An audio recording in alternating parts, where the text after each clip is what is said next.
across the UK, on DAB+, on your smart speaker, on your smart TV, and on your side. This is Talk.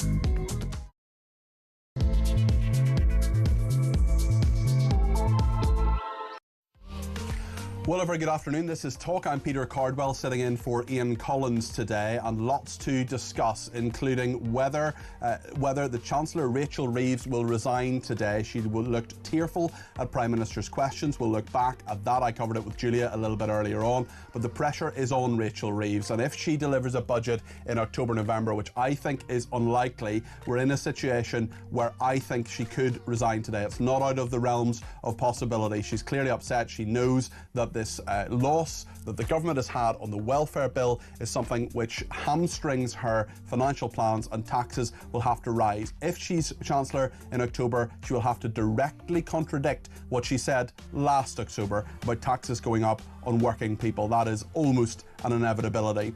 We'll talk about that. We'll talk about what happens next. We'll talk to a rebel Labour MP who will join us in a few minutes' time as well. There's loads to discuss here on Talk this afternoon, including why the government spent £500,000, yes really, to change a dot. I am not making this up. There is a 55-page strategy on how to use a dot in government communications. That is 2,500 winter fuel allowances, I kid you not. Pressure is building as well on the BBC Director General. The fallout from the Bob Villan protest and controversy continues. His anti-Semitic rantings have meant that Tim Davie, the Director General, is under pressure. We'll talk about that. And could there finally be another ceasefire in Gaza? That is something that Donald Trump says the Israelis have agreed to. We'll be live in Israel talking about that. Also, today is the day where Palestine Action, those thugs who went in to RAF Bryce Norton and attempted to sabotage planes, well, Palestine Action could be a proscribed organisation, a terrorist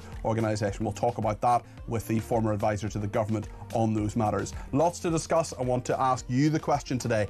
Do you think Rachel Reeves will last the day, and should she? And if so, why? Or if not, why not? Let me know your thoughts. 0344 499 1000 is the number to call. You can text me 87222 with the word talk in your text. You can tweet me at talkTV. Follow me at Peter Cardwell. You can send me a text message via WhatsApp. You can send me a voice note, or you can give me a ring for a discussion on the air. 0344 499 1000. Lots to discuss between now and 4 o'clock. Stay with us here on Talk.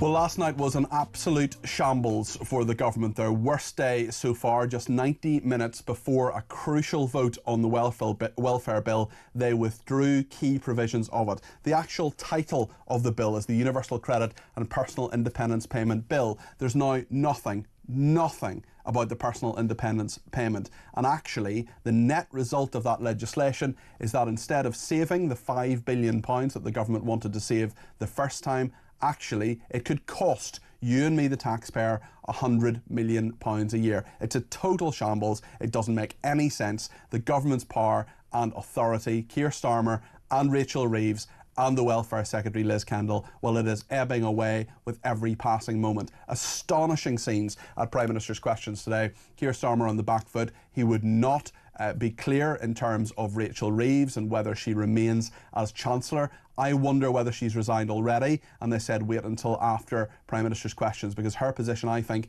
is untenable. It'll be really interesting to see what happens, but it looked to the naked eye anyway, and to many commentators on Twitter, that she was crying at Prime Minister's questions. We will look at that. We will ask the question whether Rachel Reeves should resign. Let me know your thoughts on that. But let's have a look at what Liz Kendall, the Work and Pensions Secretary, told the BBC last night about this. She defended it and said all was well. Spoiler alert, it isn't. This is what she had to say. Welfare reform is always difficult because it touches on the lives of millions of people. But we need to make changes because too many people have been written off are left to a life on benefits when being in good work is so important. How would you describe the Prime Minister's authority tonight? I think people are 100% behind a Prime Minister who secured the first Labour government in 14 years. They know they were elected. Him over and over again. They were elected on a mandate for change. You know, there are definitely lessons to learn from this process. I certainly will do that, and I'm sure my colleagues will too. Liz Truss, the Work and Pension Secretary, saying that everyone is 100% behind Keir Starmer. Well, they're not. I mean, they're demonstrably not. You had 49 Labour MPs voting against the bill. We're going to talk to one of them in a few minutes' time. But in the meantime, let's speak to Chloe Dobbs, who's a political commentator.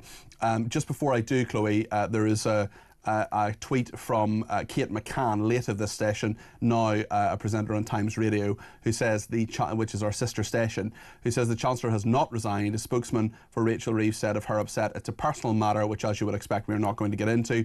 The Chancellor will be working out of Downing Street this afternoon. So Rachel Reeves has not resigned. The fact we're even talking about this, the fact she was tearful at Prime Minister's questions, may well be a personal matter, and whatever it is, we of course wish her well. But clearly the strain on the government more generally is showing. Rachel Reeves is going nowhere. This is the Press Association. The Chancellor retains the Prime Minister's full backing. That is Sir Keir Starmer's Press Secretary has said that we will see. Once you have the full backing, yes, they have full confidence. Often the case that isn't the case, and often people are gone pretty quickly. I'm not sure what's going to happen in the next 24 hours. It is going to be fascinating. Let's speak to Chloe Dobbs, political commentator. Chloe, what do you make of an absolutely chaotic 24 hours for the government? In fact, a chaotic week for the government. I mean, this is just so embarrassing. These are not the kind of scenes that you would expect for a government that's got 480 MPs. You would expect this kind of thing to be happening for a government that's got either a very slim majority or they're in a coalition, they're trying to please everyone. The fact that they are struggling to get a bill across the line, and we're not talking huge, crazy, major reforms. We're talking about a bill that was trying to save 5 billion quid out of a welfare budget that is expected to go up to something like 100 billion. Some figures are saying, others saying 75 billion, but whatever it is, it's very, very high. If they can't even do something this modest, how on earth is the Labour Party going to get any kind of difficult, controversial legislation in any area across the line in future? And as you've just been talking about, we've now had Rachel Reeves crying on the front benches. We don't know exactly why that was. It could have been, and it sounds like from that statement, it may have just been something completely separate, a personal matter. But you had just before that, you had Kemi Badenoch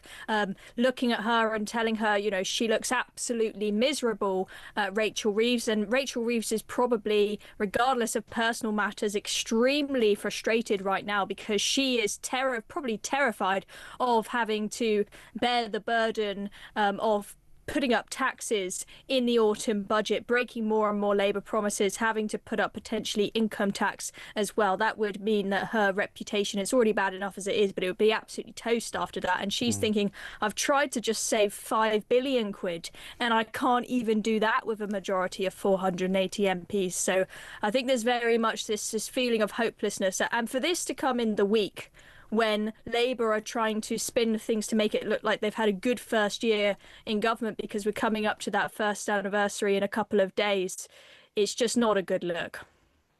Yeah, Chloe, I think a lot of that makes sense. I just want to check as well on or have a look back, I suppose, at what Keir Starmer said this day last week. It's been an extraordinary week. This was when he was at NATO at the summit, and he was asked about the domestic political issues in regard to welfare reform. He called them noises off. This is what Keir Starmer said.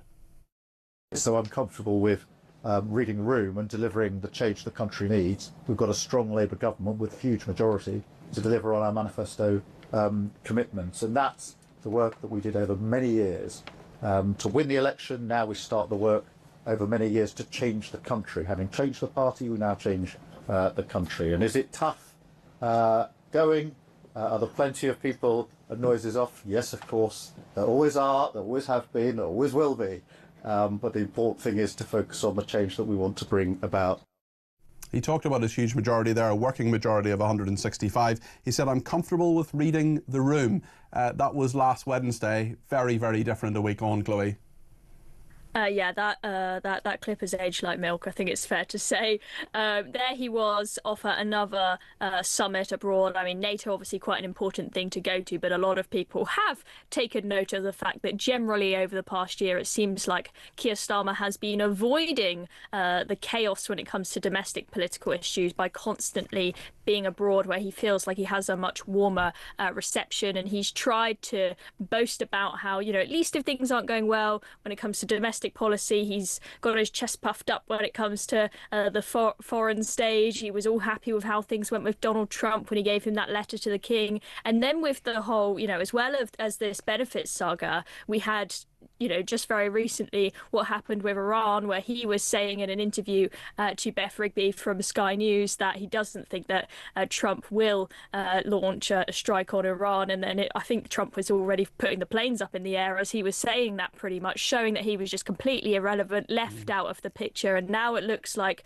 both domestically and on foreign policy that he can't read the room.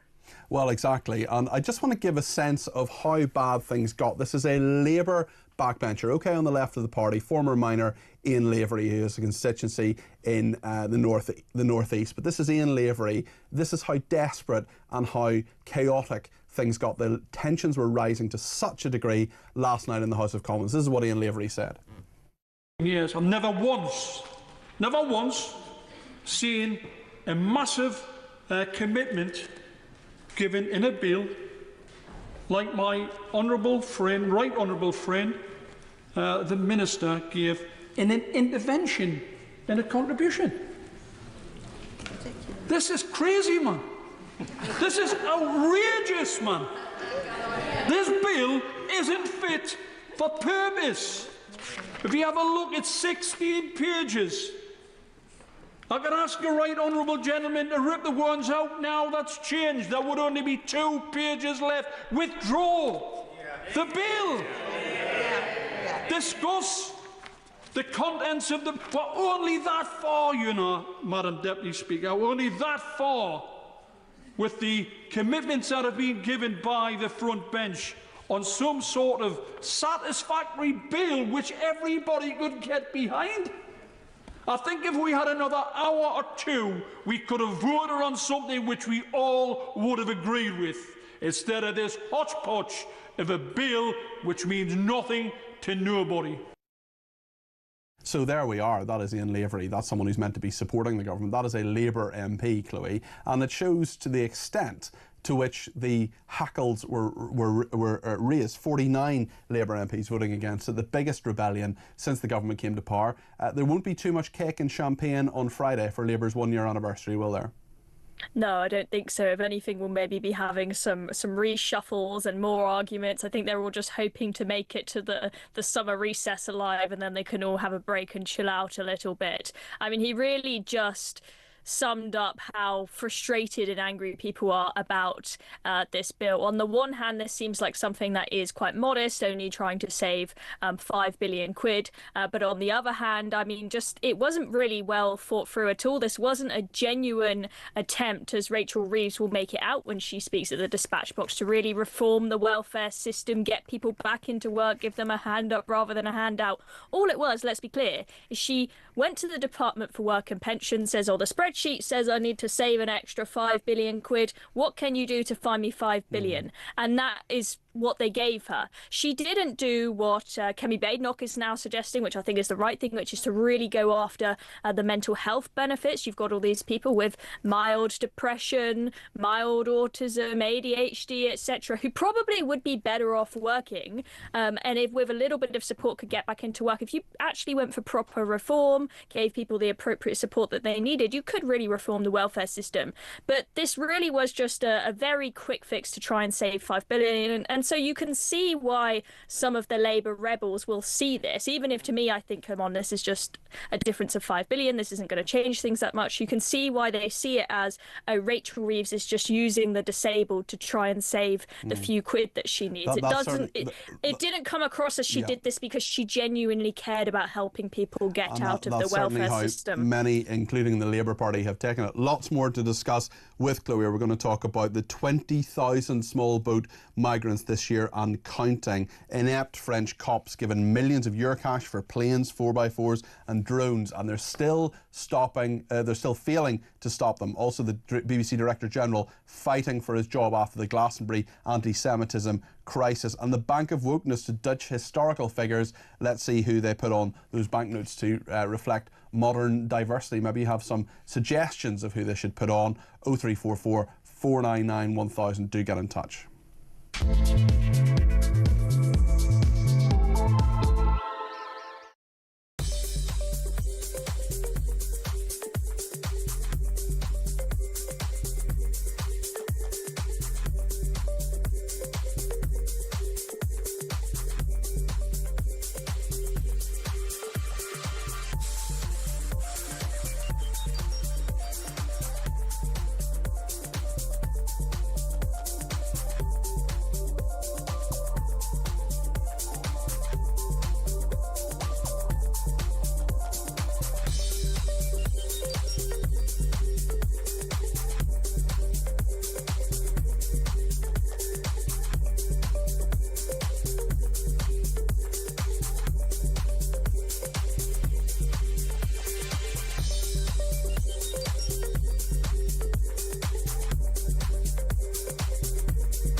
One year on.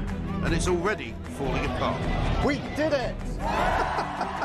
Smash the people smuggling gangs. There is no deterrent. More and more migrants have come to Britain. You bought your bins there, Sikia? And it turns out that Keir Starmer had a wardrobe busier than David Beckham's. If it's the right kind of prisoner, Starmer and the gang can find them a cell. One explosive hour. U-turn after U-turn. I'm frightened about how bad they are. Absolute incompetence and deceit. 1 year of chaos. Only on Talk.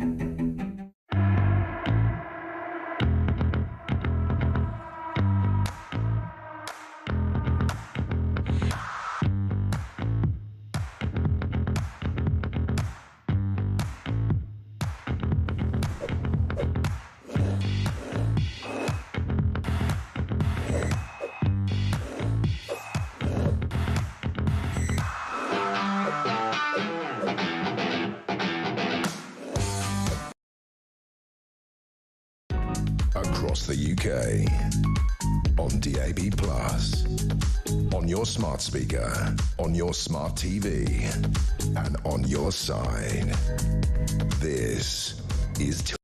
Thank you to everybody who's been in touch, including some people on Twitter. Ben says, I'm sorry, but did your guest Chloe just say mild autism? There's no such thing as mild autism. It is all under one term now, and autism isn't something that is mild. It can make it very hard to socialise. I think there are degrees of how people deal with autism. It is a spectrum, as we know. Chris says, Rachel is toast, but where's the leadership from Keir Starmer? What an absolute shambles this man is, a laughing stock. Keith says, hi Peter, Rachel from accounts is crying. We're told it's personal matters. Wait for the announcement. Rachel resigns due to personal reasons. It is all a con. Well, we will see how the day goes. Paul says Starmer is so smug about his massive majority, but he avoids the truth. Only a third of the voting public put Labour into power. 2/3 of the electorate didn't vote for him, says Paul in 5. Stephen Wheel says, may the downfall of this government continue, and once Starmer goes, the Labour civil war will start. It will rip itself apart. I have my popcorn ready to go. Well, this Friday actually marks 1 year since Labour's landslide election victory, and to commemorate the occasion, Talk has put together a 1-hour special. I'm involved with it, actually, giving my analysis, looking back at Keir Starmer's first 12 months in Downing Street. It's called 1 Year of Chaos, and it airs on Friday at 9 o'clock. Well, 1 year on. And it's already falling apart. We did it! Smash the people smuggling gangs. there is no deterrent. More and more migrants have come to Britain. You bought your bins there, Sir Keir? And it turns out that Keir Starmer had a wardrobe busier than David Beckham's. If it's the right kind of prisoner, Starmer and the gang can find them a cell. One explosive hour. U-turn after U-turn. I'm frightened about how bad they are. Absolute incompetence and deceit. 1 year of chaos. Only on Talk. That's at 9 o'clock on Friday. Do tune in for that. You can watch, of course, or listen to it at 9 o'clock on Friday night. All the top presenters and me giving you their analysis on what has happened in the last year. Certainly, smashing the gangs has been a major part of what Keir Starmer wants to do, but is it working? Well, the answer is no, because 20,000 small boat migrants this year and counting have arrived on our shores. Inept French cops given millions of euro cash for planes, 4x4s and drones. They're still failing to stop the migrant boats. It's the front page of The Sun today. Let's just, before we go back to Chloe and get her thoughts on this, let's just have a look at what Keir Starmer has said at various points on this particular matter. You will have helped to smash the gangs. Take those gangs down. Smashing the gangs. No shortcut. Smash the criminal gangs. No gimmicks. Have to smash those gangs. Just the hard graph of sleeves rolled up. Smash the gangs. Practical government. I think smashing the gangs is a deterrent. We will smash the gangs that undermine our security. Smash the gangs. Smash the people smuggling gangs. Smash the gangs. Bit of added David Lammy there at the end. No stranger to the camera, of course. If you if you're looking for something to do a bit later today, after 4 o'clock, of course, do have a look at David Lammy on Celebrity Mastermind. All I can say is you will not be disappointed. Front page of The Sun today, buggy useless. French cops paraded around in a buggy paid by the UK yesterday as dinghy migrants set sail. Chloe Dobbs is still with us, the political commentator. Another shambles under Labour, Chloe.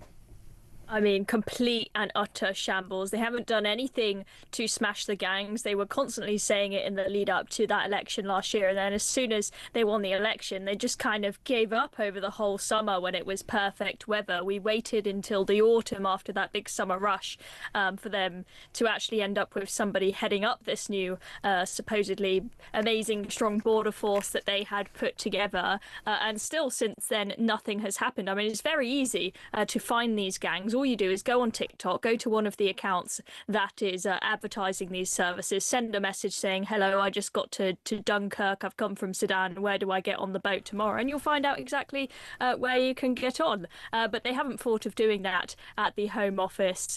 Clearly, there's been no concerted effort. And all they're doing now, we've got this record of 20,000 this year, is saying, oh, it's because of the weather. And yes, we have had some good weather, and I'm sure that comes into it. But they haven't really done anything to smash the gangs. Yes, the French may soon be able to get their toes wet and put their feet in the water, but I highly doubt that is going to make that much of a difference. I agree with every word of that. Let's talk about Tim Davie, the BBC Director General, fighting for his job after the Glastonbury crisis. That was, of course, on Saturday when Bob Villan, this horrible act, said death to the IDF. It wasn't just him who said it, of course, or the singer from it who has some ridiculously posh name and is not called Bob Villan, unsurprisingly. And he hasn't been arrested yet. I'm surprised. Avon and Somerset Police have launched a criminal investigation into this. But of course, we know from the Telegraph reporting it that it was Tim Davie himself, the top man at the BBC, the Director General, who decided not only to not cut the feed, but to continue showing this band for another 40 minutes. Do you think he will go?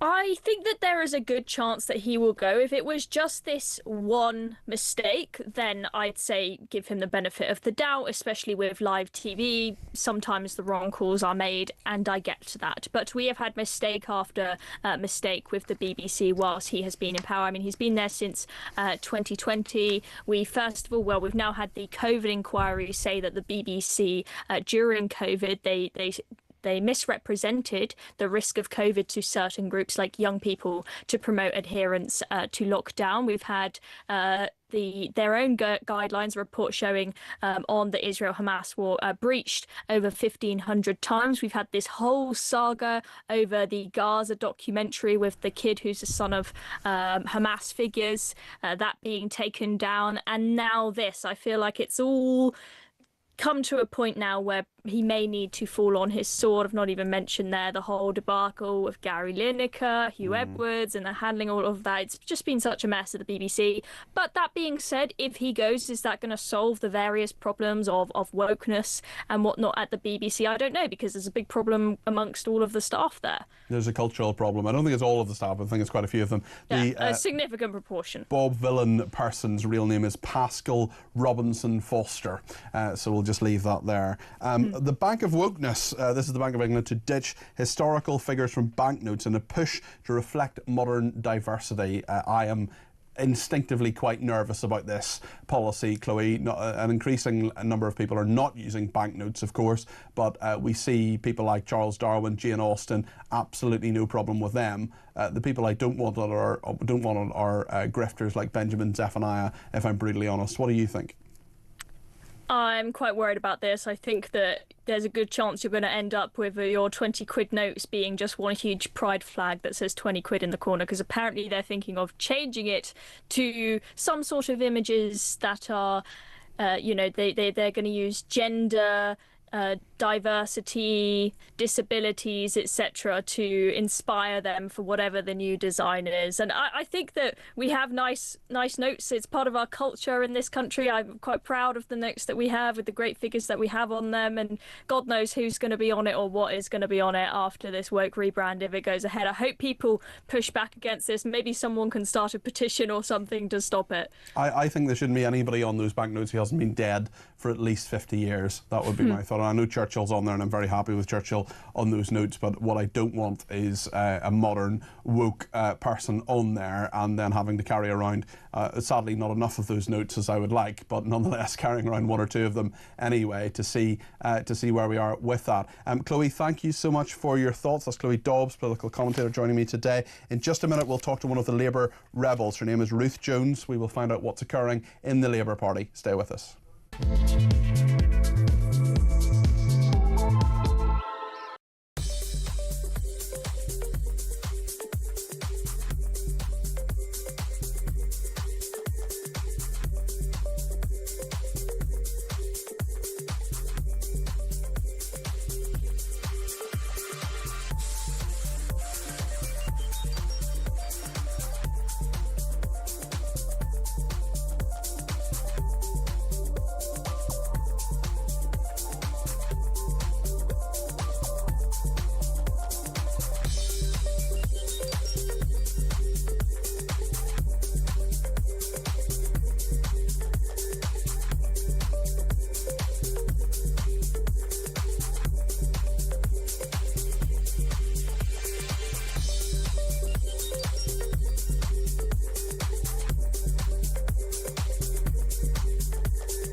Across the UK, on DAB+, on your smart speaker, on your smart TV, and on your side.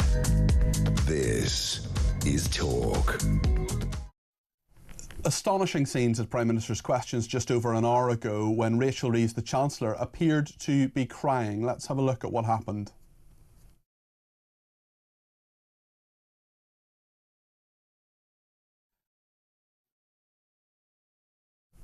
So that is Rachel Reeves behind Keir Starmer. We're told there was a personal reason for that. That is what her office and indeed what Downing Street are saying. Clearly very upset, and of course speculation that Rachel Reeves was upset about what happened last night in regard to the welfare bill. We can only report what we've heard, of course, from her office and indeed from Downing Street. I think she is in a difficult position as Chancellor no matter what is happening.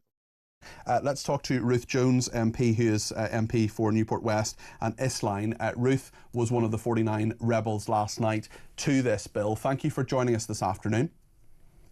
I'm happy to be here, but I wasn't a rebel. I didn't vote against the government last night. So you voted for the bill? Yes. But you have concerns with it? Yes, I mean, that was part of the reason why I signed the reasoned amendment beforehand. Yes. And that's why we had the concessions from the government, so yes. Okay, so what changed your mind, or what brought you to the position where you were able to vote for the bill last night? Well, there were a number of concessions made. I mean, the principal one was the removal of clause 5, the need to have 4 points to claim the activities of daily living part of the PIP. So that was an important one for me. But also, it's important going forward at the TINS review, we'll be actually talking to people with disabilities and working with them to make sure the new system that comes in next autumn will be fairer for all. So you're talking about the review from Stephen Timms there, who is one of Liz Kendall's deputies at the Department for Work and Pensions. I mean, this bill was originally called and is called the Universal Credit and Personal Independence Payment Bill. There's very little, indeed almost nothing, about personal independence payments in there, and in fact it could actually cost the taxpayer £100 million. Do you accept this as a shambles for Labour? No, I don't think so. I think it's a case of the government needed to listen. There was serious concerns from backbenchers like myself about the way that the bill was being rolled out, and I think I had hundreds of emails from constituents really worried, and it was really important for me that I made sure those concerns were heard, and also the bill was softened in line with those concerns. But it's rare, is it not, almost unheard of, Ruth, to be in a position where the government says, originally, here is a piece of legislation that will save us £5 billion, and in the end, it costs the taxpayer £100 million. That is not what the government needs to do with the welfare bill. But I think we're looking at this from the wrong end of the telescope, if you like. It shouldn't be Treasury driven, it should be welfare driven, and that's the key point to make on this. But Ruth, whether it's Treasury or welfare driven, no matter which department is driving it, the taxpayer doesn't care. The taxpayer says, here is Keir Starmer, he's attempting to save some money on a huge welfare bill, he's actually cost himself money. That's shambolic, is it not? No, because if we get the welfare bill right... But it's not right, it's costing more as a result of what you voted for.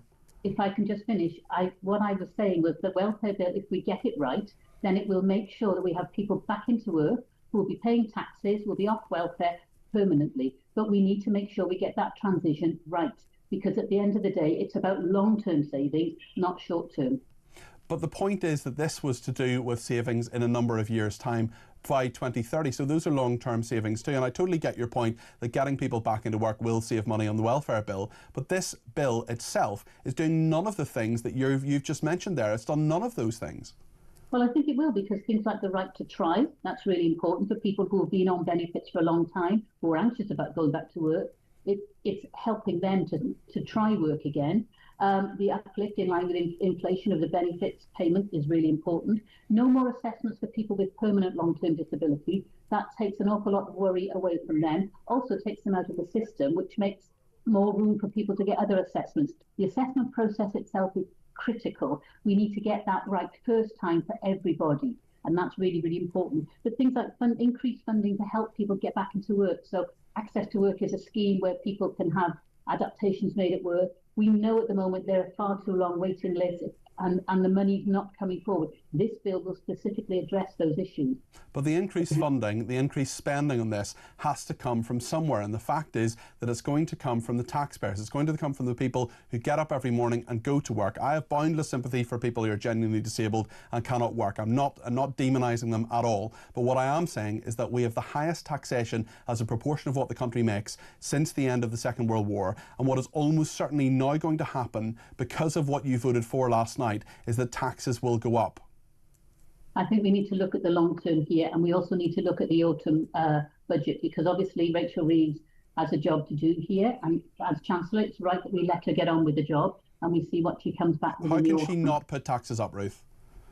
I mean, again, it's a Treasury question. You need to ask her. I'm only a backbencher, so you need to ask her. But the fact is that you know, by voting for that legislation last night, that you put more financial pressure on the government. Labour said, and you stood on a manifesto, you may be a backbencher, but you stood on a manifesto where you said you weren't going to raise taxes on working people. You've made it more likely, far more likely, that taxes on working people will go up as a result of this bill.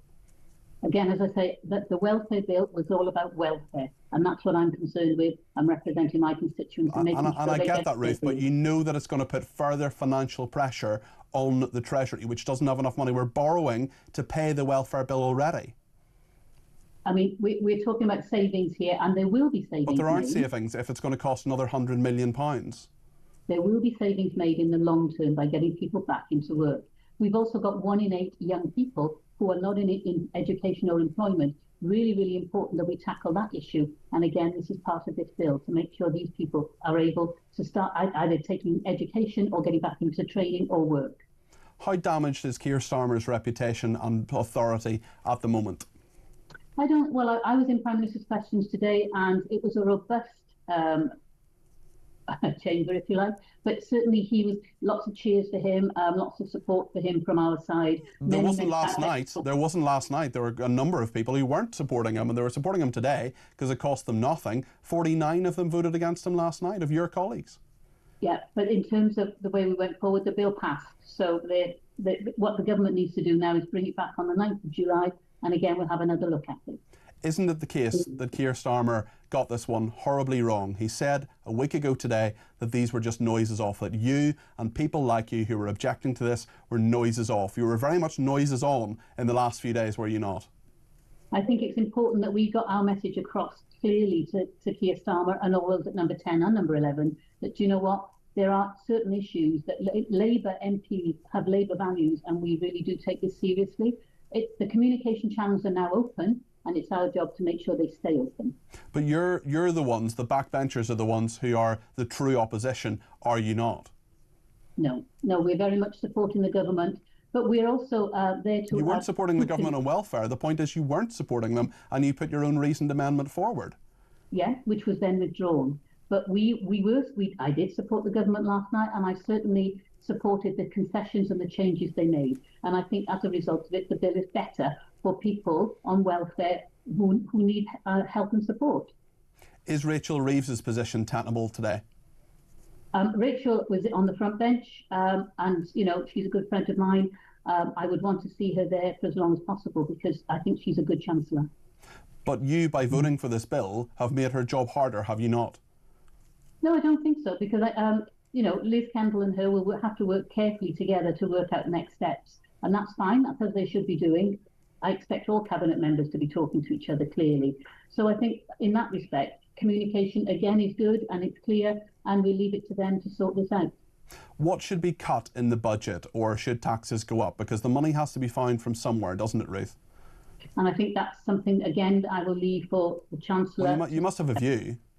No, I don't have a view, not for you. No, I don't have a view. Isn't the problem, Ruth, isn't the problem that there are a lot of backbench MPs like you who think there is a magic, I'm not suggesting you necessarily think this, but isn't there a problem that people think the money just keeps coming and magically appears and that welfare can never be cut or changed? Isn't that the problem? Because the fact is that this bill, which was meant to save £5 billion that we didn't have, is going to cost an extra £100 million a year. No, I think you're mistaking it.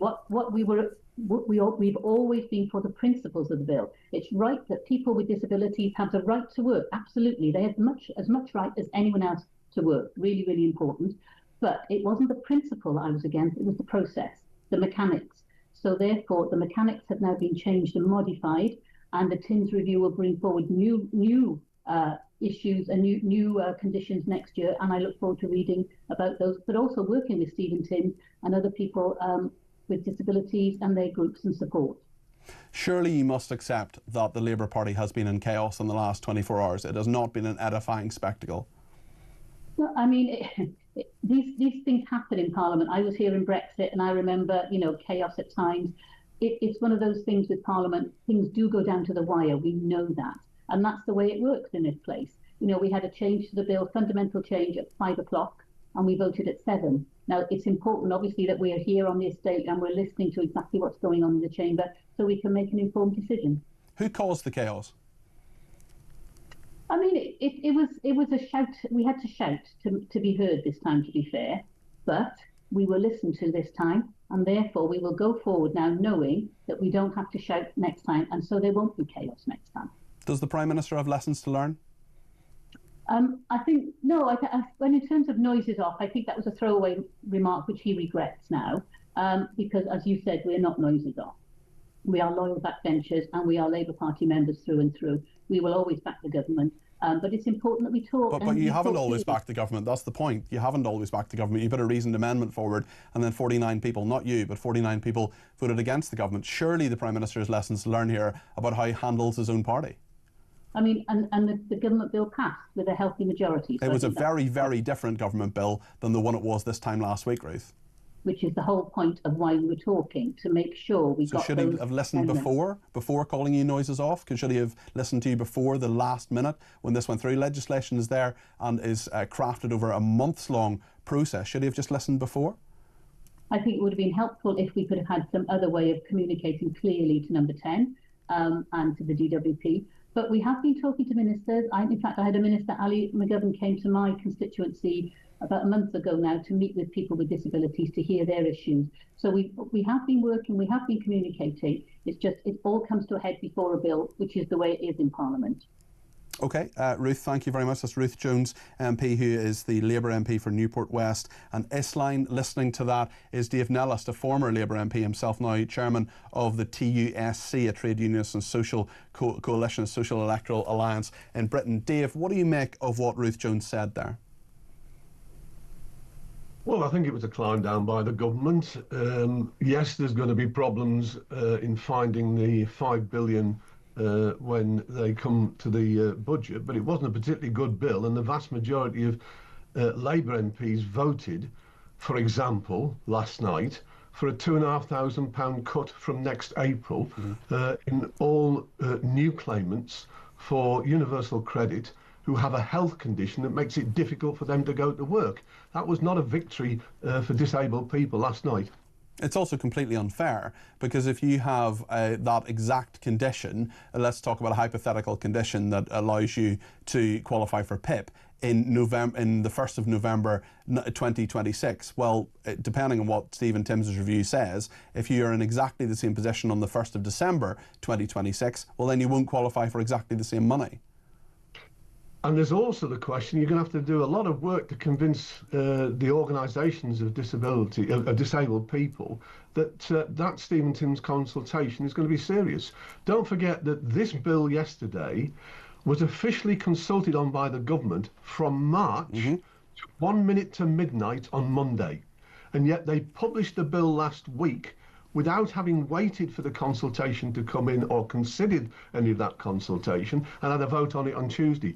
Who's going to believe that this is going to be serious consultation and not just a marketing exercise over the next 12 months to try and soften people up? And the point is that a review, if it is done by one of the ministers bringing the legislation forward in the first place, as you correctly say, I think there will be many questions asked about how much change is actually going to be in that. I wonder, Dave, what you think about the state of the Labour Party today. Well, Keir Starmer's Prime Minister's got the lowest personal ratings since YouGov started polls on Prime Ministers. It's, as a party, 7% behind, 7 to 9% behind Reform UK. Even though it's got 160-odd majority in Parliament, the vast majority of ordinary working class people don't think that Labour speaks for them anymore. So I think Labour is now in a similar position to how most people view the other establishment parties, like the Tories and the Liberal Democrats. They don't expect much from them. And that's got to change. If we're not to get Nigel Farage in number 10 Downing Street in 3 or 4 years' time, in my view, the trade union movement now not only has to prepare for more battles industrially on pay and public spending cuts and so on, all the things that could be coming in the autumn budget, but prepare politically as well and talk about a new party that can get back to old Labour socialist values, which the current Labour Party have abandoned. I mean, there are many on that wing of the party who are very unhappy with what happened last night, and quite a lot of the rebels are from there. Tell us your thoughts on Rachel Reeves and her position at the moment, because surely she is going to have to put up taxes in the autumn. Well, it depends on who. We're a rich country. We're the sixth richest country in the We world. also have the highest taxation as a proportion of what the country makes, GDP, since the Second World War. Do you really think that people are going to welcome tax rises? It depends on who you're going to tax. For example, nobody's talking this morning about the need to raise 30 to 50 billion pounds a year in taxation and other sources to honour Keir Starmer's promise in The Hague that within the next 10 years, defence spending in this country would rise from 2.3% to 5%. Now, as I say, we're a rich country. The Sunday Times, in the last 15 years, most people have been worse off because of austerity in wages and the cost of living and so on, except one section of society. The Sunday Times Rich List in 2008 said the top 1,000 individuals and families in Britain were worth 250 million. This year, they said the top 350 families and individuals in Britain are worth 750 billion. In other words, the tiny rich section at the top of society are 500 billion better off in 15 years. Why are we arguing about 5 billion extra on welfare? Well, there's a millionaire leaving the country every 45 minutes. So there is a real problem that if you want to tax those people, fair enough. But if you keep taxing them and you remove things like a non-dom status, well, I mean, listen, I think people should be taxed fairly. But at the same time, if you disincentivise those people, they're going to move their wealth elsewhere. They're some of the most mobile people around. But I think that's perhaps a different argument. I suppose my point is Rachel Reeves is going to be in a difficult position because Labour MPs stood on a manifesto saying they're not going to put up taxes on working people. Do you think they can avoid that? They can put taxes up on the rich. They can start to reorganise. The rich work too. Well, I don't think they do. I think they clip coupons, to use an old phrase. They own the factories, they own the means of production. Ordinary people work for them, they make profits, and they take their share of the profits. That's not getting up, like you said earlier on, at 9 o'clock in the morning and going off to work and so on. But the point is that it is a rich country that could be altered. Yes, the benefit system is broken and it needs changing. For example, millions of people who are entitled to benefits don't claim them. I'll give you one example. Remember last year when they temporarily, they had to do a U-turn, scrapped the winter fuel allowance for 9 million pensions, and they said you can get it if you claim pension credit. Pension credit is a 24-page form with 243 questions on it. That's why at least 1 million pensioners don't claim pension credit. If we made more benefits universal, and if there is a multi-millionaire who doesn't need the winter fuel allowance, take it off him or her through the tax system. If we made more benefits universal, more people would get their entitlement. Well, if we make more benefits universal, it's going to cost even more money. But listen, we can talk about that some other time. Dave, thank you. Appreciate your contribution today. Dave Nellis there, who's a former Labour MP, now chairman of the TUSC, which is a trade union and social coalition, the Socialist Electoral Alliance in Britain. What do you make of what Ruth Jones said there? What do you think about Rachel Reeves? Lots of people getting in touch. Sean in Somerset says, I actually feel sorry for Rachel Reeves. I don't think she's a strong enough character to tell the government departments no when they come to her asking for more money to waste. She seems to be just trying to make the numbers fit. And the personal upset, says Ian in New York, this will be the reason excuse that is given for her resigning. Give it another day or so for Starmer to sack her. Simply getting her to resign after a shameful performance over benefits will embarrass further. She will leave because of personal problems, giving some semblance of dignity. Well, we will see what happens. We will keep you, of course, updated on any developments that happen between now and Jeremy Kyle at 4 o'clock on Drive. Lots to discuss. Be sure to get your call in. Use the break to lift up the phone, 0344 499 1000.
One year on.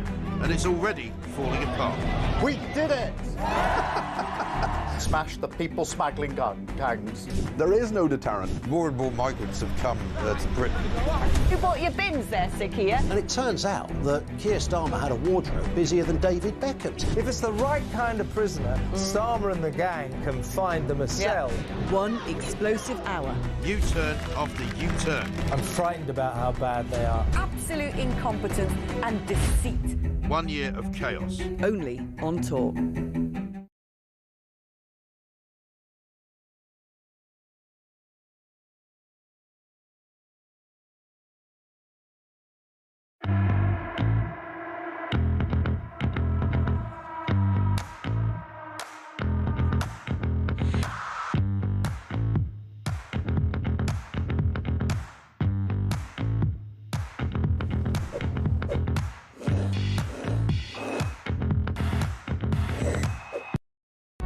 Across the UK, on DAB+, on your smart speaker, on your smart TV, and on your side.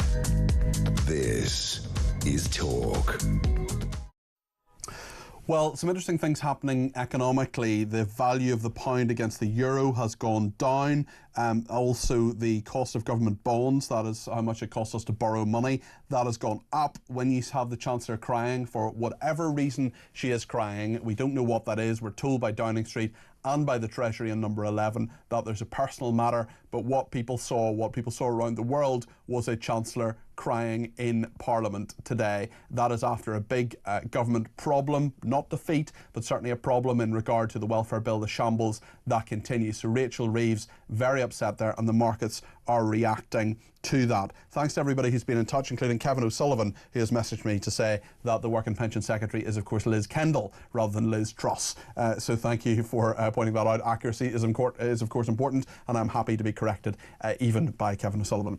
Ronnie says, Starmer is so smug about his massive majority, but he avoids the truth. Only a third of the voting public put Labour into power. Gary says, I'm not sure Rachel Reeves will resign today, but I think she should go because it's the one chance she's going to get to go on her own terms by blaming Starmer for putting her in an impossible position when he diluted the benefits bill. In any event, I think she needs to go sooner rather than later for the sake of her own sanity because she looks like a broken person. Lynn says, I hope Rachel Reeves will resign today. She deserves to go along with the awful, pathetic two-tier Keir. I can't stand any of them. Why, oh why are these useless idiots still in power? Oh, I know, it's the press and the media. If they had been Tories, they would have been out by now, like Liz Truss was. Talk about this useless, terrifying, don't have a clue Labour Party being hypocrites with double standards. Sadly, our modern media and press, apart from talk, are the same. We are all doomed. Let's talk to Mark in Lincolnshire. He's given me a ring on 0344 499 1000. Mark, what do you make of the extraordinary scenes in Parliament today and indeed on the economic markets? Which particular scene do you reference, Peter? Well, there's so many of them, aren't there? The whole thing's a pantomime anyway, Peter. I'm very, very disillusioned with it all. I just think, as I say, I mean, it's like a playground, Parliament. You know, oh, you were the worst ever. No, you were the worst ever. You know what I mean? It's like, oh, come on, just do what the people ask you to do. Yeah. You can't do any more than that as a politician. Well, I just wonder what it says about politics today, where you have someone who's brought in to give, allegedly to give some competence after the chaos of the Conservatives. And there's absolutely no doubt that that was a chaotic period, and is now in a position, Mark, where a bill that was meant to save £5 billion actually ends up costing the taxpayer £100 million. Yeah, well, at the end of the day, it's just protecting himself. That's all he's really doing, isn't he? You know, because if he just ploughed on ahead with it, you can imagine what then happened. You know, you'd start getting the no confidence votes would start coming in. That kind of, you know, it'd start going down that route at least. Yeah. So he's just really protecting himself, and that's kind of, I guess, what Badenoch was referencing. You know, it's making him look weak because he's had to go back on what he was actually wanting to do. So, you know, obviously it's now going to end up costing money as opposed to saving money. So It's a shambles. It really is a shambles, Mark. It's an absolute shambles, but it's the same as the last government, you know, the one before that, the one before that, the one before that. We just keep going round and round in this, don't we, all the time? Well, that's the problem. It's a continual cycle. Mark, good points there. Thank you for them, Mark in Lincolnshire. Alan in Salford has given me a ring as well. Alan, what do you make of this? Well, I was just watching that last Labour government, that guy, the old Labour, they're no different than this lot we've got in the moment. And that nonsense where, you know, you're clipping the box, these bosses, these are the people that build businesses, put their own money in businesses, sometimes put their houses up, you know. There are entrepreneurs, and they work too. They're working people too. And I just wonder what the incentive would be to start a business. Alan, are you worried about taxes going up? Well, I'm a pensioner. Of course, I'm being taxed now. Me and the wife are being taxed now. It's a scandal. Yeah. I've got a small pension. £270 a month, and I'm being taxed, I think, about 30 quid on that. It's not gone up in 2 years because of the tax. Yeah. So it's scandalous. And I mean, one last point. I've just read a quote from Churchill. He said, socialism is when you wake up and then you realise where you are, in other words. It's a belting quote. Socialism is like a dream. Sooner or later, you wake up to reality. That's the one. Yeah, and Margaret Thatcher as well, saying that sooner or later you always run out of other people's money. Alan, thanks for your thoughts there. Lots more to discuss on this in the next hour. Get your call in, 0344 499 1000. We'll talk to Kevin Schofield, who's the political editor of HuffPost UK. That's coming up in just a few minutes' time. There are loads and loads of people trying to get in. We will get to as many of them as we can. We'll also talk about these woke banknotes. Stay with us.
across the UK, on DAB+, on your smart speaker, on your smart TV, and on your side.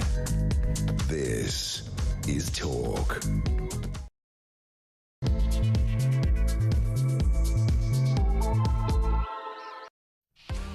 Well, a very good afternoon. This is Ian Collins' programme, but I am Peter Cardwell, and I'm here for the next couple of hours between now and 4 o'clock when Jeremy Kyle takes over. Extraordinary scenes in the House of Commons this afternoon. Rachel Reeves was crying. We think we have a bit more information on that. We'll get it from Kevin Schofield, who's just come from Parliament, and will give us the latest on all of that. What we do know is that there have been 24 hours, perhaps even a week, of chaos since Keir Starmer said that the noises off about welfare were simply his party exercising their views, and it wasn't going to be a big deal because they had a large majority. Well, actually, that majority was cut last night. We know that 49 MPs voted against the government. Many more wanted the bill on welfare, the changes to personal independence payment and others, to be watered down. We spoke to one of them a little bit earlier on. We'll also talk this hour about Israel and whether Gaza and the terrorists in Gaza and the Israeli government might be closer to its 50-day ceasefire. We'll talk about Diane Abbott as well, and Bob Villan, the head of the BBC, and we'll talk to Lord Walney as well about Palestine Action, which is due to be prescribed as a terrorist organisation today. It'll be very interesting to see who voted against it. Jeremy Corbyn, John McDonnell, Diane Abbott, the last time round when Al-Qaeda were prescribed back in the 2000s. Well, they voted against that, so we'll keep an eye on that as well. Lots to discuss between now and 4 o'clock. Do give me your thoughts. 0344 499 1000 is the number to call. You can text me 87222 with the word talk in your text. You can tweet me at talkTV. Follow me at Peter Cardwell. Send me a WhatsApp voice note. Send me a WhatsApp text message, or give me a ring on the main number 0344 499 1000. Stay with us here on Talk. Well, the political editor of HuffPost UK is Kevin Schofield. Hi, Kevin. Great to have you in the studio. He has come directly from Parliament. What everybody, of course, is talking about this problem with the bill, but specifically the Chancellor as well. What's the latest you're hearing about why she was crying? Yeah, I mean, Peter, you're right. I mean, it just completely overshadowed Prime Minister's questions. Pretty extraordinary to see a politician of any description, but a senior politician such as the Chancellor, literally in tears on the front bench. Now, as you know, there's all sorts of speculation. Had she resigned? Had she been sacked? I think there's probably been some market implications as well because of all this. Yeah, we've seen the value of the pound against the dollar and the euro falling. Some confusion will do that. The cost of government bonds has gone up as well. I mean, this is not just a woman having a tough, or a person having a tough time. This is actually, there are very, very serious implications for it, no matter what the cause of it is. Absolutely. Now, Number 10 came out afterwards and said she's going nowhere. She remains Chancellor. Her office put out a statement saying it was a personal matter. She's working in Downing Street this afternoon. Then we heard, there's rumours going around, I've heard it from very senior sources in Parliament, that there was an altercation between Rachel Reeves and the Speaker, Lindsay Hoyle, as apparently she was coming into the chamber. Not a physical altercation, obviously. No, a verbal altercation, I should say. Words were exchanged. Rachel Reeves apparently got upset. The accusation is that Lindsay Hoyle apologised. She then left the chamber in tears, came back in shortly afterwards with her sister, Ellie Reeves, who's the Labour Party chairman. So Ellie Reeves, obviously also an MP and chairwoman of the Labour Party. Yeah, exactly. She came in, they came in back in together, and Rachel Reeves took her seat beside the Prime Minister for PMQs, and we saw obviously that she was upset, tears rolling down her face quite clearly during that session. I put these accusations to Lindsay Hoyle's office, and they came back and just said no comment. Now, Arby then went back to them and said, well, I'm interpreting that as not a denial, and they haven't responded. So I think it seems to be pretty on the money. Yeah, another political editor, Stephen Swinford of The Times, is tweeting that Hoyle has said they've pulled her up on her conduct during Treasury questions, which were yesterday, when he asked her to give shorter answers. Reeves has said they've rolled her eyes in response and said, right. She denied answering back and then started crying. Number 10 said earlier that she is going nowhere. This is an extraordinary day, an extraordinary number of days in Parliament. Where is Rachel Reeves now, do you think? Because we're in a situation where she will almost certainly have to put up taxes in the budget if she lasts that long, Kevin. Well, absolutely. So, I mean, the context of this clearly is that she is under an awful lot of pressure, not least because last night Labour MPs basically blew a £5 billion hole in her budget. They forced Keir Starmer to back down on his welfare reforms. They were initially supposed to save by £5 billion. That's been banked by the Treasury. And now those reforms have completely fallen to bits, and that £5 billion is now back on the table, and she's going to have to find the money from somewhere else. And very clearly, Prime Minister, also Pat McFadden, the Chancellor Duchess of Lancaster, was out this morning not denying that taxes may well have to rise, and that would obviously be very politically difficult. So Rachel Reeves is under an awful lot of pressure politically, professionally. As Chancellor, it's a very difficult time at the moment for her, and yeah, it would appear that, as I say, something has happened between her and Lindsay Hoyle. I just want to play a clip from Ian Lavery, who is of the old left, I think we can safely say, former minor. He's been an MP for the Labour Party since 2010, and this is just some of his criticisms of the bill and how chaotic things actually got. We'll just get a flavour of this and then we'll come back to Kevin. This is what Ian Lavery said in Parliament last night. I've never once seen a massive commitment given in a bill like my honourable friend, right honourable friend, the Minister gave in an intervention, in a contribution. This is crazy, man. This is outrageous, man. This bill isn't fit for purpose. If you have a look at 16 pages, I could ask you, right honourable gentlemen, to rip the ones out now. That's changed. There would only be 2 pages left. Withdraw the bill. I think if we had another hour or 2, we could have voted on something which we all would have agreed with, instead of this hodgepodge of a bill which means nothing to nobody. Well, 49 Labour MPs voted against it, but that was just a flavour really of the huge emotion that was in this, Kevin. Absolutely. We had other ministers, MPs, Rachel Maskell described it as a Dickensian bill as well. Real strength of feeling. I think what was quite noticeable was last week, I think Keir Starmer thought he'd done a deal with the rebels. He'd made concessions whereby current recipients of universal credit and PIP would not be affected. That was the letter that went from Liz Kendall, the Work and Pension Secretary, at sort of midnight or something on Thursday night into Friday morning. Which was chaotic enough. But I think the feeling in Downing Street at that time was that would be enough to square off enough rebels that they wouldn't have to worry about the vote. Now, as yesterday progressed, and the rebels, as you see there, were not shifting. A lot of them weren't shifting. There was a real concern in number 10 that, as it was described to me, as it was too close to call the vote, and they didn't want to take the risk of losing the vote entirely, which is why Keir Starmer ended up making this huge climb down. But it was done so chaotically because earlier in the debate, at the beginning of the debate, Liz Kendall had said this will not happen. The bill will now proceed as it is. And then before the end of the debate, her deputy, Stephen Timms, had to get up, make an intervention and say, I can now tell the House that we are actually going to climb down on this element of personal independence payments reform because they weren't going to win the vote otherwise. Well, speaking of Liz Kendall, the Work and Pension Secretary, this is what she told the BBC last night. Another extraordinary interview. I thought she was maybe going to lamp Chris Mason at one point. Let's just have a look at her coming out fighting. Welfare reform is always difficult because it touches on the lives of millions of people. But we need to make changes because too many people have been written off, are left to a life on benefits when being in good work is so important. How would you describe the Prime Minister's authority tonight? I think people are 100% behind a Prime Minister who secured the first Labour government in 14 years. They know they were elected. They were elected on a mandate for change. There are definitely lessons to learn from this process. I certainly will do that, and I'm sure my colleagues will too. Labour MPs are 100% behind the Prime Minister.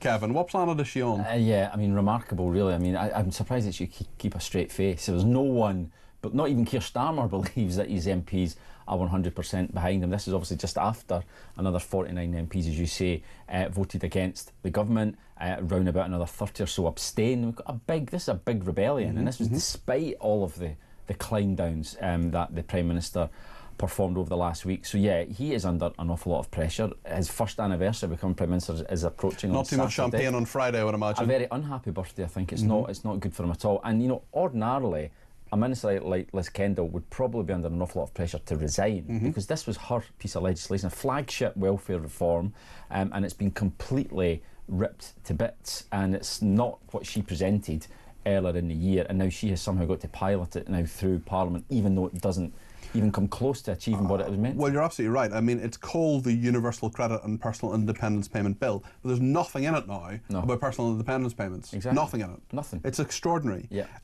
This is very, very interesting, and I just want to talk a little bit about one other political story which has just caught my eye today, which is just the absurdity of civil servants spending £500,000 on a full stop into this. They've been changing this logo, the gov.uk logo. Do we have it on the screen? Can we show it? Because it was just gov.uk and now it's gov.uk, but the dot is a different colour and slightly higher. And there is a 55-page instruction manual about how to use this dot. What we don't know is why it costs £500,000 in order to do it. It's 150 pages, sorry, it's not 55, it's 150 pages, and it is longer than the Strategic Defence Review at 144 pages, and 3 times as long as the National Security Strategy at 55 pages. So £500,000 on changing a logo on a government website. Kevin, what on earth is going on here? It's absolutely extraordinary when you actually dig deeper into the explanation in this guidance as to why they've done this. Apparently, it's a concept which can act as the bridge between the government and the UK. Right. By the side of users to help make information and services easier and more useful. Not sure how that works. And then it says, used within our wordmark and as a graphic device across all gov.uk channels, the dot is a guiding hand for life. The dot can take on different roles, guiding users through content journeys and experiences across government.uk channels. It should always serve a clear purpose. I'm not sure what the purpose of any of this is. Absolutely crazy stuff. And the problem is that, I mean, we're kind of laughing about this, but actually, when you take £500,000, which this costs, divide it by £300, you get 2,500 winter fuel allowances, don't you? Well, absolutely. That is the thing, you know, and people, and that, I think that's one of the reasons why Reform are cutting through at the moment, because, you know, they've picked up the Elon Musk Doge project and are now trying to apply it to this country. And, you know, you come up with examples like this, and people just tear their hair out, you know, when we're being told, you know, we've got to cut the welfare bill, we've got to cut this, we've got to cut that, we're going to have to put up taxes. Now, a lot of people will say, well, hang on a minute, you're putting up taxes, but you also can afford to spend £500,000 on stuff like this. It just seems a bit bizarre. It's a very fair point. Tanya's been in touch and says, did someone in the Labour Party make another poor decision by allowing Rachel Reeves to sit in and next to Keir Starmer for PMQs? She'd clearly been crying beforehand. Did they think it was better to have her there than allow her to stay away for this one? Well, I mean, if I'd been advising Labour at that time, or Rachel Reeves or Keir Starmer, I would have said, like, have her there, don't hide her away, because people will then say, where is she? But further along on the bench, because it was that we can see this on the screen actually if you're watching, and it was just so apparent as he was talking. Let's just get that clip up there if we can. It was just so apparent as Keir Starmer was talking that Rachel Reeves had been crying, was crying, big puffy eyes. I mean, it's not an edifying sight, and it certainly hasn't been something which has given the markets any confidence, or I would imagine Labour MPs. No, on a human level, it's just very difficult to watch it, isn't it? This is someone who's clearly in distress for whatever reason, and it is just something that you never expect to see on the front bench from a senior politician. Yeah. Well, listen, thank you very much indeed. That's Kevin there, who is, of course, political editor of HuffPost UK. And thank you very, very much indeed to him, Kevin Schofield there, political editor of HuffPost UK. Thanks to everybody who has been in touch as well, including Andy from Woolwich, who says no one should have any sympathy with Reeves. She has made pensioners cry, farmers cry, business owners cry. In fact, most of the country have cried in her near year as Chancellor. It's karma, promoted way, way beyond her qualifications. She is now crying, have no sympathy, as she has shown none. Great show, says Peter. Dawn in Chelmsford said our new banknotes should reflect our country. Images of rubber dinghies, fields of solar panels, and pictures of the Marx brothers, says Dawn in Chelmsford. Socialism is like a piñata, says Andy. The harder you hit it, the less candy there is for everyone. Haven't heard that one before, but thank you. On banknotes as well, Katie says, I would take a fairly educated guess that the majority of people who think cash is king and want to retain cash are not particularly woke. The government government want to end cash, so I can see their strategy there. And final one before the break from Kelvin in Macclesfield, who says, why don't they stop paying the migrants benefits? That would be the easiest thing to do. We don't owe these boats guys anything. It's always our own people who can't get everything stopped well. Let's all lay down tools, strike over the country. That will show Starmer that we've had enough. Stop the migrants' benefits, that will stop them coming. Starmer needs to get a brain before he gets good kicking at the next election, says Kelvin. Lots to talk about between now and 4 o'clock. Keep your calls, text, tweets coming in. The main number, of course, 0344 499 1000. Stay with us.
One year on.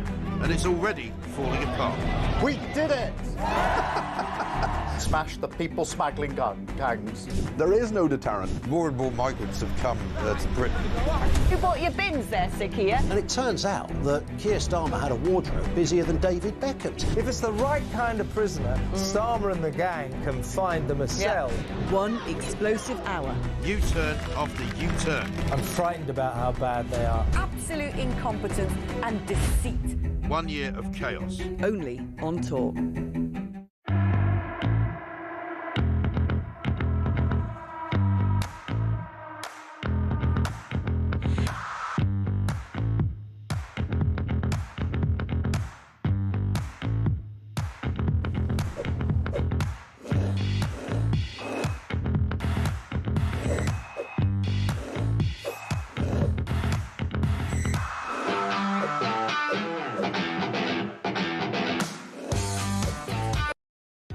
Across the UK, on DAB+, on your smart speaker, on your smart TV, and on your side. This is Talk. The voice notes and calls are coming in thick and fast. Alan, first of all, on that interview I did a little bit earlier on with Ruth Jones, the Labour MP, rather than the woman who plays Nessa in Gavin and Stacey. It was Alan who has contacted us. This is what he has to say. I'm watching you with Ruth Jones for Newport West.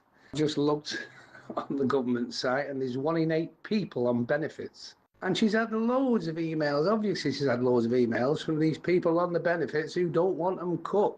That's who she's getting all the emails from. She won't be getting them from working people in Newport West, because they're in the minority nearly now. Well, that's a very, very good point, Alan, and there are quite a number of Labour MPs who have more people on PIP, for example, in their constituency, personal independence payment, in their constituency than there are people, than their majority, I should say. So there are more people on PIP than their majority. So obviously they're looking over their shoulders. So a really good point, Alan. So thank you for it. Let's hear from Dave. Just about the saying people couldn't get jobs instead of being on benefits. that's a bit difficult because companies have moved out the country or gone bust. So I don't know where they're coming from there. I really don't, because there is no jobs. Well, thank you for that. Let's speak to Joe in Bournemouth, who's given me a ring on 0344 499 1000. Joe, what do you make of this? Oh, it's just all a big palaver again, isn't it? Everything that they do seems to turn to absolute nothingness, I feel. And again, in regards to benefits and things, I think they're looking at the wrong sort of area. What do you think they should be looking at, Joe? People that shouldn't be getting it, that are claiming and shouldn't be claiming. And I think they're underestimating how many people do that. I really do. I think everyone knows someone or knows of someone who knows someone that is doing it. Oh, I think we all do. And the problem is that it's people who get up in the morning and go out to work that are, or contribute to the economy in some way, who are being slapped with the taxes that have to pay for this. I've no problem, Joe, as I'm sure you don't, with people who are genuinely disabled and can't work and people who do need benefits. That's fine. That's what we should do as a society. That marks us out as a compassionate society. The problem is it's too easy to swing the lead and to cheat the benefit system, and there are too many people on these benefits and they should be back into work. Definitely, and this is where the problem comes. I'm more than happy to help anyone that really needs help. But, you know, when I'm looking at, we're not big earners, we earn okay. I've got a £4,000 bill for my kids' braces because they're saying her teeth aren't bad enough when they recommend she should have them. I've got something that's coming up, it's going to cost me £1,000 for my teeth. My wife needs something that's probably £500 as well. That's £5,500 we've got to find. And I'm paying out for people that come here and get free dental, get free everything. It's just not right anymore. And I just wonder, Joe, and I ask this question relatively often on this programme, where is the benefit for people like you who are working hard, who pay their taxes, who get up in the morning to go to work? Where is the benefit? Where is the reward for doing the right thing? And there are loads of people who are not doing the right thing who are getting rewarded for it. Well, I'm just hoping that they've all shown their card a bit too much recently with what's gone on at Glastonbury, what's going on everywhere else. So in a few years' time, we finally get someone in power that's going to do something about this. Because I think it's got to that point now where even the average Joe has had enough. Well, I think you're absolutely right, Joe, and I see, and you're not, I'm sure you're much more than the average Joe, but you're a Joe anyway, and thank you very much indeed for your thoughts, Joe. That's Joe in Bournemouth, and Derek in South Wales has been in touch about this full stop, this dot in gov.uk, the new £500,000, someone should be sacked to save money, stop paying for illegal immigrants, hotels, food, phones. Why give them a phone? I've got to pay for mine, says Derek in Wales. I've got to pay for mine too. Another person says stress can manifest itself in many ways, and seeing a fellow human being breaking down like this in such a public forum is not a nice thing to witness. I have a phrase going around my head I was told by an old chief executive of mine: nothing tempers ambition like ability. It is clear they're out of their depth and sinking. And Pete in Lincolnshire says Rachel Reeves is not a senior minister. That would suggest experience and knowledge. She has neither. She has realised the game is up, says Pete in Lincolnshire. Well, we're told by Kevin Schofield, who was with me in the studio a minute ago, that actually she had some sort of altercation with the verbal altercation with the Speaker, Sir Lindsay Hoyle. She wasn't happy with that, left the chamber, saw her sister, Ellie Reeves, who's an MP as well, came back in and was just very upset. No doubt the stress of the last few days has not been particularly nice for Rachel Reeves, but we do need some resilience from our senior politicians. I am not gloating. I'm not saying it's a good thing that she was crying. I have sympathy for her on a human level. I've known Rachel Reeves to say hello to for 15 years. What I am worried about is the fact that what Labour has done is actually not good for our country. There is going to be a greater burden of taxation, and Rachel Reeves is going to have to put those taxes up, I would imagine. Now then, let's go to Chris in Epsom, 0344 499 1000. Chris, what do you make of what has happened this afternoon? Hi, Peter. It's been a while since we've spoken. I watched Rachel Reeves at PMQs, and on a human level, you're right. I felt sorry for her. It's never nice to see anybody break down in tears. But, and here's the but, she lied on her CV. She got elevated to a position that she was not capable of performing. She went from customer services to being in charge of a £1.3 trillion country. It just beggars belief.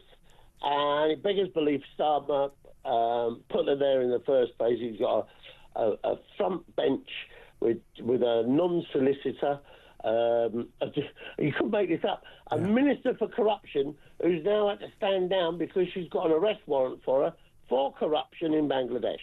You could not make this up. What I wonder about, just closer to home and in the last 24 hours, Chris, is, I mean, I'm sceptical about what we're being told about this argument with Sir Lindsay Hoyle. Sir Lindsay Hoyle doesn't go around, like he may not be perfect, but he's not the kind of person who goes around making people crying all the time. Clearly she was on edge. And I do wonder if Kendall and Reeves were actually told about this final climb down. Were they told? When were they told? And did number 10 pull the rug from under them and put Rachel Reeves into a position where she's just going to have to put up taxes? No matter what the case is, no matter what the truth of all this is, it is a shambles. Well, Starmer was in survival mode. You can see that. I mean, I didn't get the name of the Labour MP that's... Ruth Jones, that I spoke to earlier? No, that was at PMQs.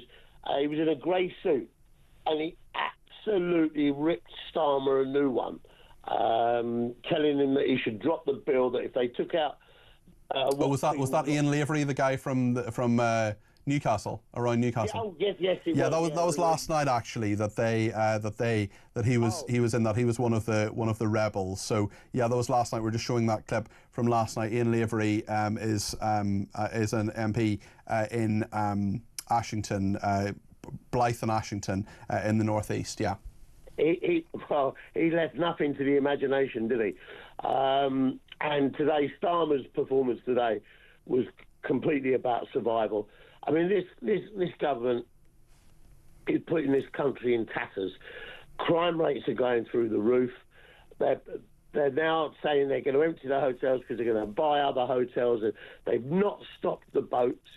You know, Macron must be laughing on the other side of his face, because don't forget, Peter, it was only 2 years ago that a bunch of high-ranking generals posted a letter in the main broadsheet newspaper in France, saying that the country was heading for civil war if Macron didn't get a hold on immigration. Well, he has all sorts of problems of his own, Chris. You're absolutely right. And where those migrants actually go, he needs that flow into the UK to continue. It's very, very good points there, Chris. Thank you for them. Another Chris says PIP is actually very difficult to get. The fraud rate of PIP is quoted as by the DWP as very close to 0%.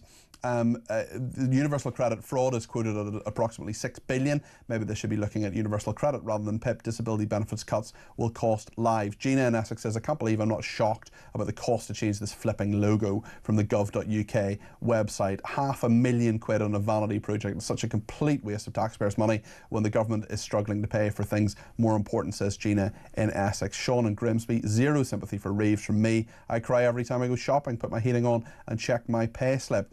The change to the gov.uk. Can we put that on the screen again, just for people who are watching? This is literally a £500,000 change from the gov.uk. You may not even know that website actually exists. The old one is just a little crown of the state of the civil service, gov.uk on a black background. The new one is just gov.uk on a blue background, and the dot is lifted up.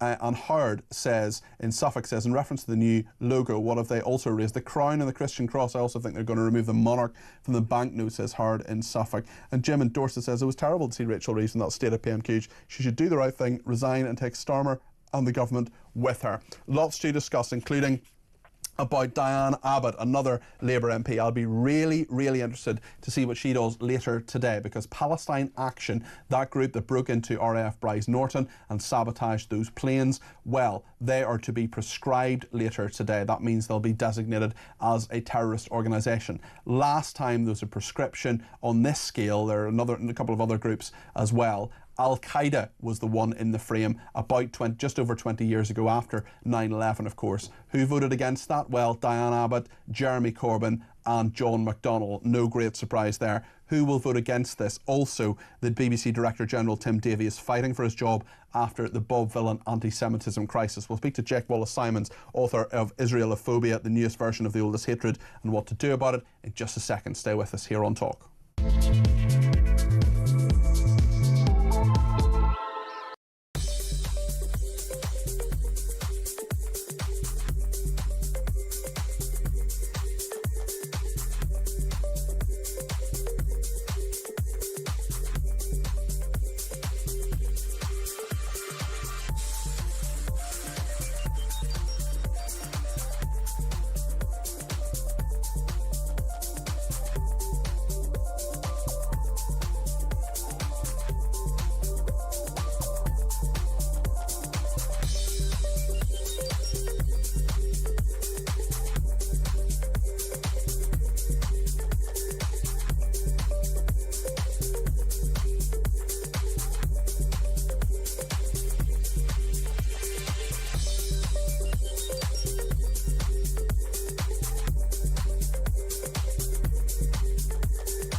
across the UK.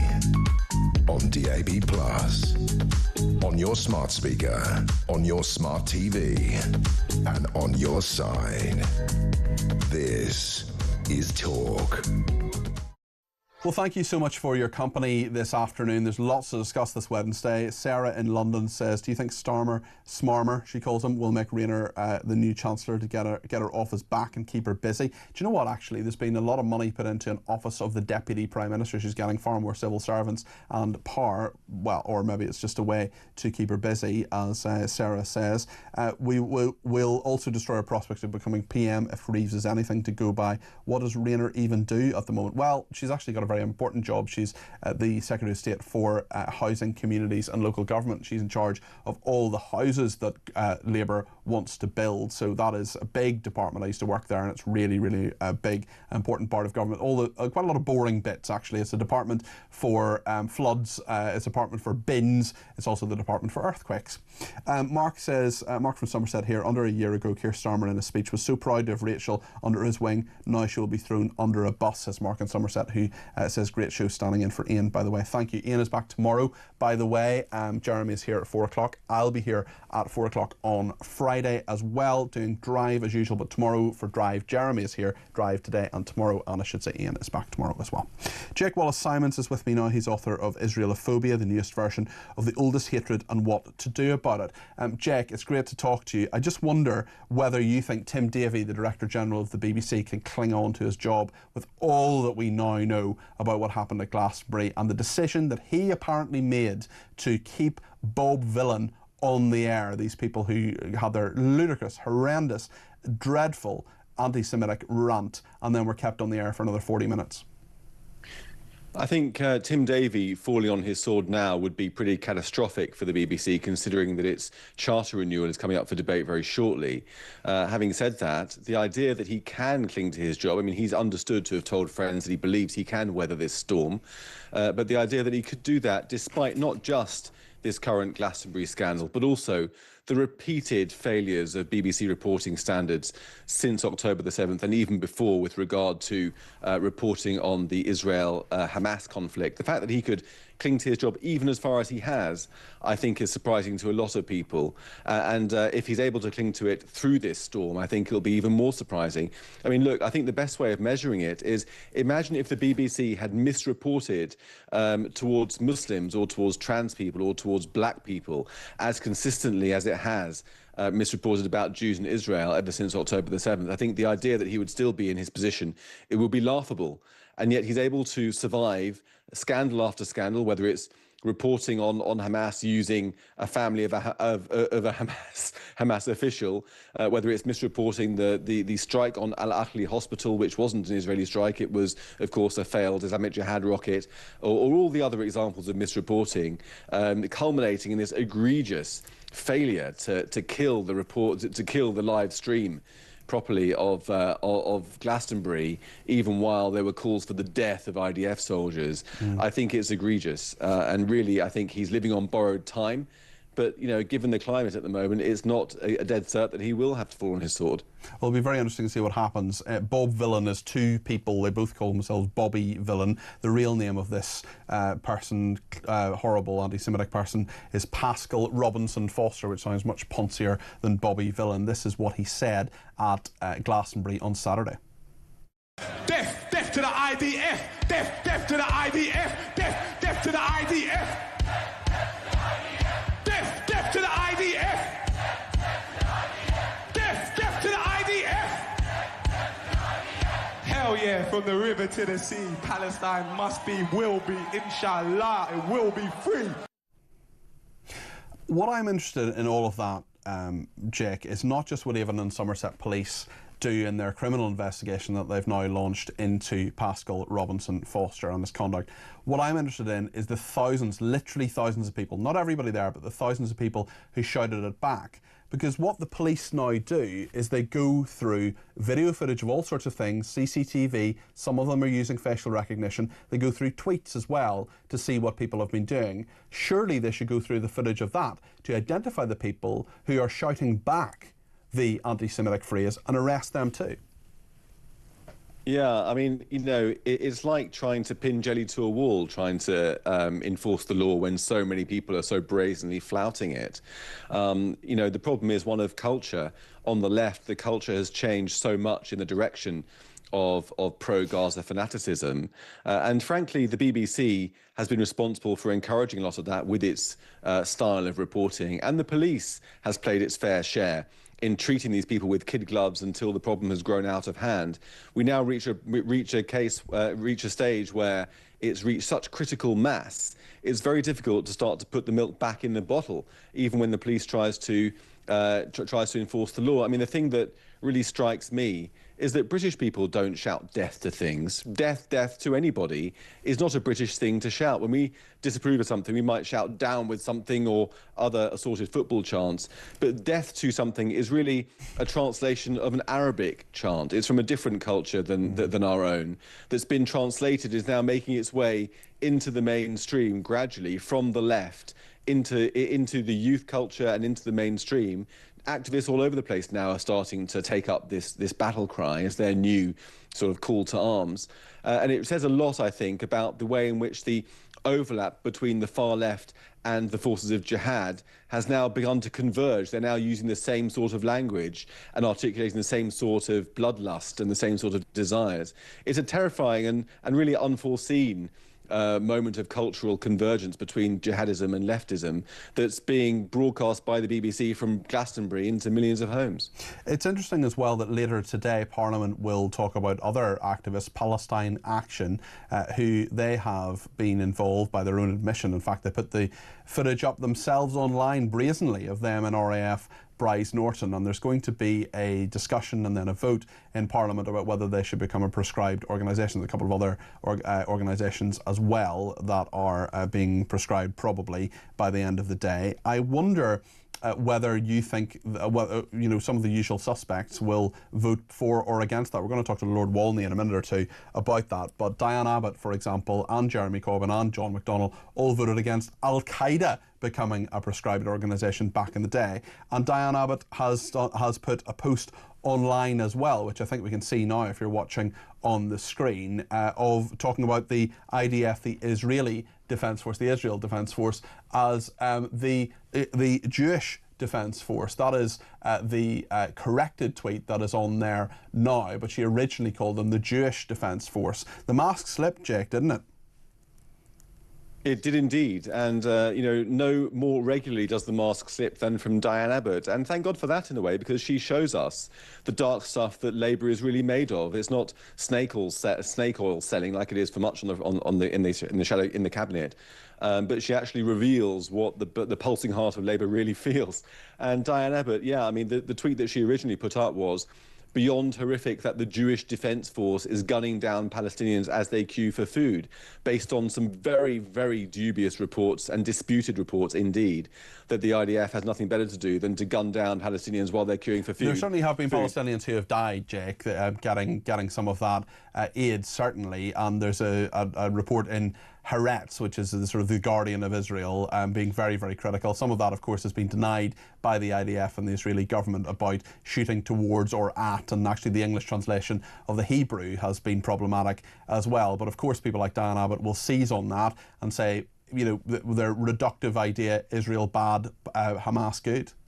Exactly. I mean, I called them those reports dubious and disputed, and it definitely is dubious and disputed. I mean, you're right. It seems to originate in this far left Israeli newspaper. Yes, Israel has its own far left, like the Corbynites here, which is as anti-Israel as everybody else, believe it or not. But look, Diane Abbott... It's almost as if, Jake, that having a democracy and a free press is something which means that people can write things and say things that we disagree with. I'm just trying to think of all the other countries in the Middle East where there's a free press and they recognise things like same-sex marriage and, they allow women to go to work. And I can't really think of any others, oddly.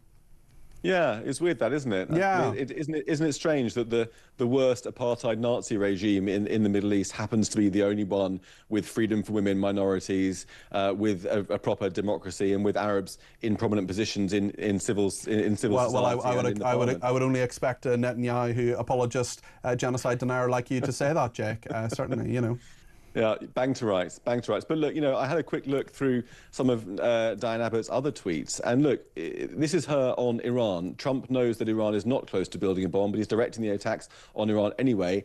Netanyahu is aiming for regime destruction. And her views, of course, on Palestine action, banning Palestine action, she said, is really, capital letters, wrong. What Israel is doing is terrorism. What Palestine action is doing is protesting it. So it seems like she would rather that we proscribe Israel than Palestine action. This from a woman who is allied closely with Jeremy Corbyn, who famously called Hamas and Hezbollah his friends. There's really nothing more to say.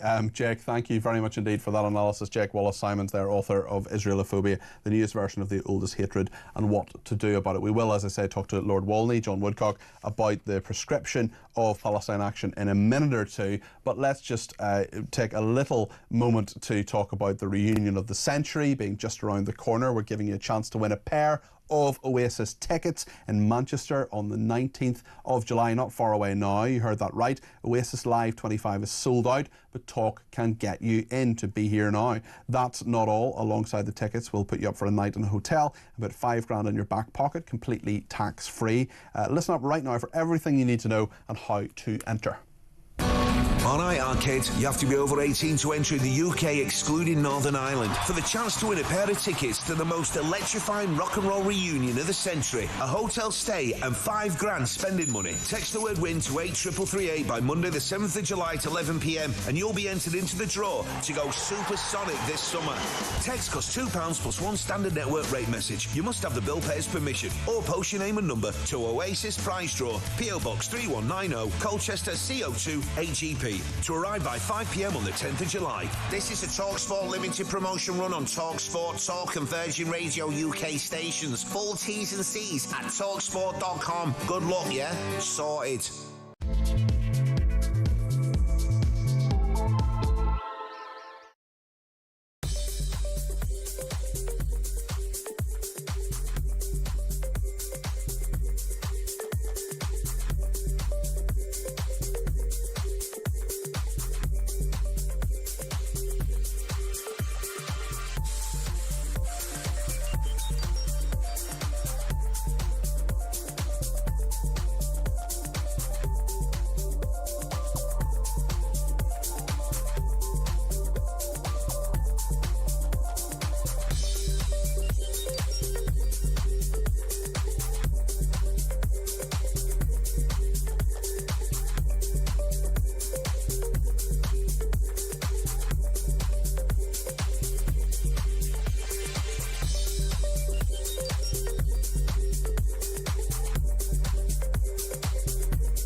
One year on. And it's already falling apart. We did it! Smash the people smuggling gangs. There is no deterrent. More and more migrants have come to Britain. You bought your bins there, Sakia. And it turns out that Keir Starmer had a wardrobe busier than David Beckham's. If it's the right kind of prisoner, Starmer and the gang can find them a cell. One explosive hour. U-turn after U-turn. I'm frightened about how bad they are. Absolute incompetence and deceit. 1 year of chaos. Only on Talk.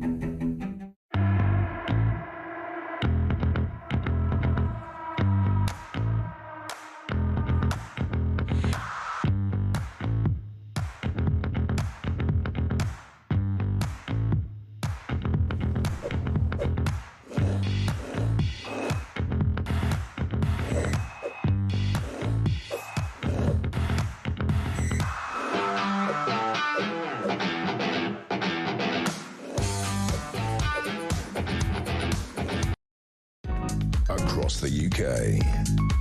On DAB+, on your smart speaker, on your smart TV, and on your side. This is Talk. Well, as I was discussing with Jake Wallace-Simons there, a little bit later on today, there's going to be a vote in Parliament to back up what the Home Secretary, Yvette Cooper, wants to do, and that is to prescribe 3 groups. One of them is Palestine Action. We remember the Palestine Action broke into RAF Bryce Norton and they sabotaged a few planes there, causing millions of pounds worth of damage. There have been some arrests, but no charges so far in that. We'll see how that develops. Last Friday, actually, I asked the Labour MP Richard Bergen whether he thought that Palestine Action should be prescribed. This is how the interview, or some of it, went. Do I think they should be prescribed? That's what's going to happen when the Home Secretary brings an order on Monday, and there'll be a vote potentially on Parliament on Wednesday. I can say very clearly to you and your listeners that as someone who believes in civil liberties, and somebody who believes that the criminal law is there to deal with acts of criminal damage, I'm very concerned of the implications of prescribing an organisation. I don't think people need to be a supporter of an organisation to say it's there can be concerning implications if they're treated. That was Richard Bergen there, the former Shadow Justice Secretary under Jeremy Corbyn. One of his former colleagues is Lord Walney, John Woodcock, who was a Labour MP. John, I'm sure you totally disagree with Richard Bergen. Yes, that's right. I mean, it's not a matter of civil liberties to commit acts of criminal sabotage like Palestine Action have done systematically over a number of years. I understand that it needs to be explained why this group is going to be prescribed as a terrorist organisation. But actually, when you look at the law, the definition of terrorism that is laid out in the Terrorism Act 2000, which I assume that Mr. Bergen, as former Shadow Justice Secretary, will have been aware of, it makes clear in that criminal damage to property can be viewed as terrorism if it is done in a political cause, and that is what Palestine Action have done for years, on top actually of members of their groups facing serious charges of violence with a sledgehammer related to some of those incidents. So actually, I think most of the public, once that is explained to them, will say, well, why has it taken this long to bring this group to heel, as hopefully is about to happen in Parliament this week. We have seen, of course, many people supporting Palestine Action. A singer from the band Kneecap wearing a T-shirt saying we are all Palestine Action. It'll be interesting to see whether Richard Bergen and others actually vote for this or abstain or vote against. Later, we know that Jeremy Corbyn, Diane Abbott and John McDonnell, when Al-Qaeda was to be prescribed, voted against that. I'm not suggesting that this won't go through. I think it'll go through very, very convincingly, but there are those in Parliament, including perhaps, I would be surprised if the 4 MPs who are part of the independent group alongside Jeremy Corbyn vote for this. There are those who are elected members of Parliament who don't agree that Palestine Action should be prescribed. What do you make of that? Well, I think they're entitled to make that case in Parliament. In a democracy, you have to be able to debate who is on a prescribed list and who isn't, because it is, of course, a really serious sanction to provide. But I think they are totally wrong, and I think that Labour is going to have to look at its own house and look at those who, its MPs and those within the wider Labour movement who stand up for Palestine Action, despite the way that they have repeatedly targeted, terrorised workers. It's been incredibly intimidating working in some of the defence factories when suddenly you have these masked activists on the roof, and the fear of threat, of violence, of threat from that. That should not be any part of the Labour Party's values. And I hope that the party leadership, for all its difficulties this week on the welfare bill, will make that crystal clear to its members and those who are affiliated to the party once this prescription goes through. Just speaking of the party you once for an MP for, John, I wonder what you make of the problems that Keir Starmer is having this week and all the speculation around Rachel Reeves' position.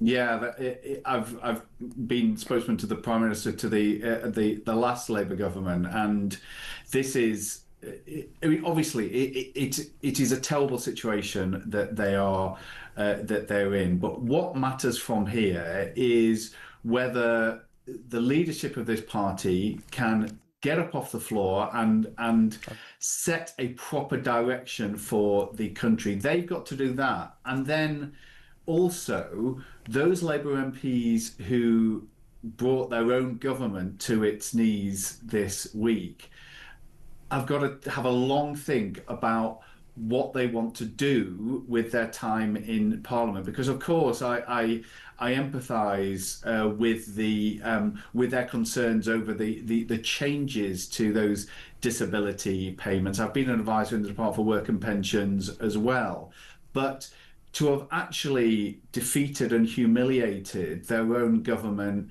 in the Commons in the way that they did is not something that can be sustained if Labour is to have any hope of maintaining itself as a credible electoral force over the course of this Parliament. John, thank you. That is John Woodcock there, Lord Walney, talking about those issues. Let's speak to Grace in London about the Bob Vylan concert controversy over the anti-Semitic remarks that were made there. We know that there is an investigation by Avon and Somerset Police. No arrests yet, but quite a number of people, not just who were shouting it back as well. Grace, what is your view on this? Well, one uses the word left to refer to these people sometimes, and I don't know what that means anymore. I thought that I was on the left because I'm really, really concerned about people who are in poverty, who are really disadvantaged. But it seems that people who bang on about Gaza non-stop, exclusively, are not making any noise about other people in our world who are really suffering. You know, I'm really concerned about the biggest humanitarian crisis on the planet at the moment, as well as the situation in Gaza. And the biggest humanitarian crisis right now is in Sudan. But they're not talking about that. Well, they don't talk about Nigeria, they don't talk about Sudan, they talk about the Middle East because Israel is the villain. And we know that someone who was the head of I think his name is Ben Jamal, who was the head of the Palestine Solidarity Committee, which has put on these marches in London, as his organisation, as the 7th of October was happening, was petitioning the Metropolitan Police for one of these marches. We also know that he was interviewed yesterday, I think it was, on Times Radio, and was asked whether Palestine action should be prescribed. He said no, and was asked whether Bob Vylan what Bob Vylan said was right, and he said that that was an appropriate response. I don't know what left and right is in this country anymore. People say, for example, Reform UK is a right-wing party. I'm not sure they are, because they have a lot of what would traditionally have been seen as leftist values. Maybe it doesn't matter anymore, Grace, where you are, whether you're left or right. Maybe that description is something that we shouldn't use anymore. What do you think? Yeah, I think you could be right. I mean, apparently it dates back to pre-revolution France, where supporters of the king sat on his right at court and opponents sat on his left. I never knew that. But it doesn't seem to make much sense anymore, because I'm thinking to myself, you know, if we want to really help the people who are the most disadvantaged, money that's spent well on helping the very poorest people in the world can make a huge difference pound for pound. So if these people really wanted to help to reduce inequality and human suffering, they should be calling for, you know, an end to the unjust global debt that's making impoverished countries have to pay ridiculous interest rates, far more than our country does when it pays, to the World Bank. They should be calling for aid to be spent well. And instead, they're just shouting angry things that doesn't make anything better, even for the people in Gaza. You know, I'm not sure they care about the people in Gaza. I think it's virtue signalling. I think if they really wanted to make a difference, there are many things they could do, and calling for death, the IDF is not one of them. And what are the virtues? Because as you guys were saying earlier, is it Jake Wallace-Simpson or is it Simons? Yeah, you're right.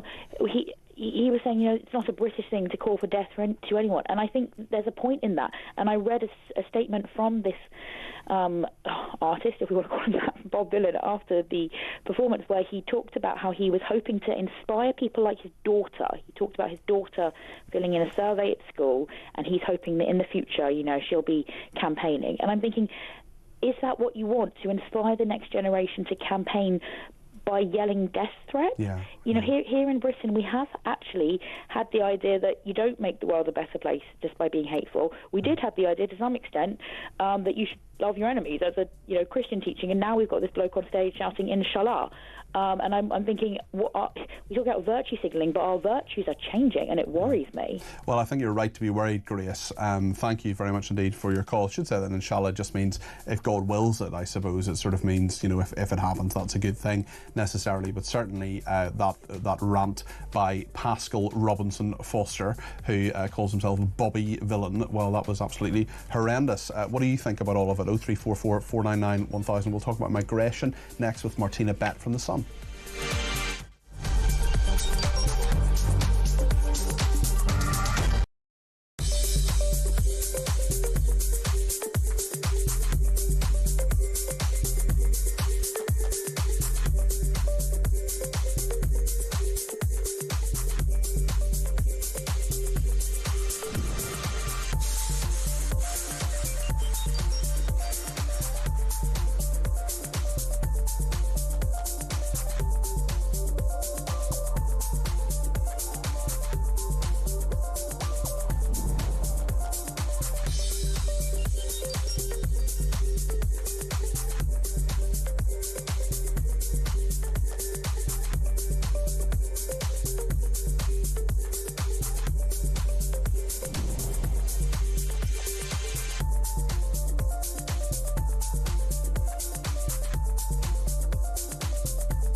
Across the UK, on DAB+, on your smart speaker, on your smart TV, and on your side.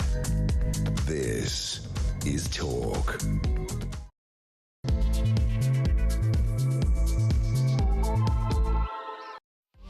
Well, thank you so much for your company. This is Talk. I'm Peter Cardwell, here between now and 4 o'clock when Jeremy Kyle takes over with Drive. He's here with Drive today and tomorrow, and then I am here with Drive on Friday between 4 and 7. Loads to talk about today, not least Rachel Reeves crying at Prime Minister's questions. Why was that? Well, we're told there was a personal matter. Rumours flying around Westminster. My phone is red hot with people contacting me saying different things, particularly that she had some sort of altercation with the Speaker. The background to all of this, of course, is the welfare bill, the fact that the government had 49 rebels voting against it yesterday, Keir Starmer's authority draining away as a result, and Rachel Reeves under severe pressure as Chancellor. We've also been talking today about the 20,000 small boat migrants this year and counting. This is the front page of The Sun today. Buggy useless. French cops paraded around in a buggy paid for by the UK as dinghy migrants set sail. We'll talk to the author of that piece, Martina Bett, in just a second. We will also this hour talk to a retired major in the IDF about whether there should be or there can be some sort of ceasefire between Gaza and Israel, between Hamas and Israel. And Peter Barnes will talk to us later on about our banknotes, because the Bank of England, or the Bank of Wokeness some would call, are to ditch historical figures from banknotes in a push to reflect modern diversity. What do you think about that? Let me know your thoughts. 0344 499 1000 is the number to call. You can text me 87222 with the word talk in your text. You can tweet me at talkTV. Follow me at Peter Cardwell. You can send me a voice note. Please keep them to less than a minute. You can send me a WhatsApp text message, or you can give me a ring, all on the main number, which is, of course, 0344 499 1000. Stay with me between now and 4 o'clock here on Talk.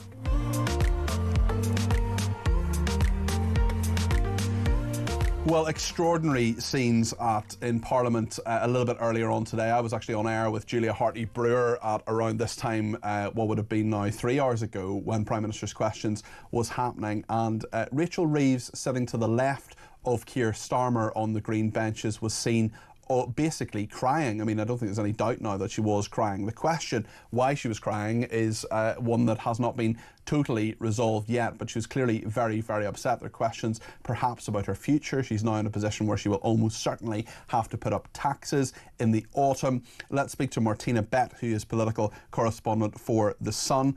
Martina, we'll talk to you in a second about your front page exclusive about 20,000 small boat migrants and the fact that French cops have been given millions of cash for planes, 4x4s and drones, yet still failing to stop the migrant boats. Let's talk about Rachel Reeves first. An extraordinary Prime Minister's Question time. Martina, what do you make of it, and what are you hearing about the real reasons behind this? It was absolutely extraordinary, and I was in the chamber, and there was no doubt that Rachel Reeves was weeping. She kept wiping tears off. This wasn't just her being upset for a few minutes. It lasted for the entirety of the PMQs, and she was obviously sitting next to the Prime Minister, broadcasting millions of viewers around the country, around the world. As you say, the reasons why she was crying are not entirely clear. Of course, her office is saying that it's a personal matter. But, as journalists, when, something sensitive happened to the Prime Minister or a minister, we get told on background more or less what has happened. But this is not the case. And as you said earlier, rumours are flying around because it's not yet clear why she was so upset. There have been reports that she might have had an altercation with the Speaker. This is due to basically the Speaker not being happy with the length of her responses, answers at Treasury questions yesterday.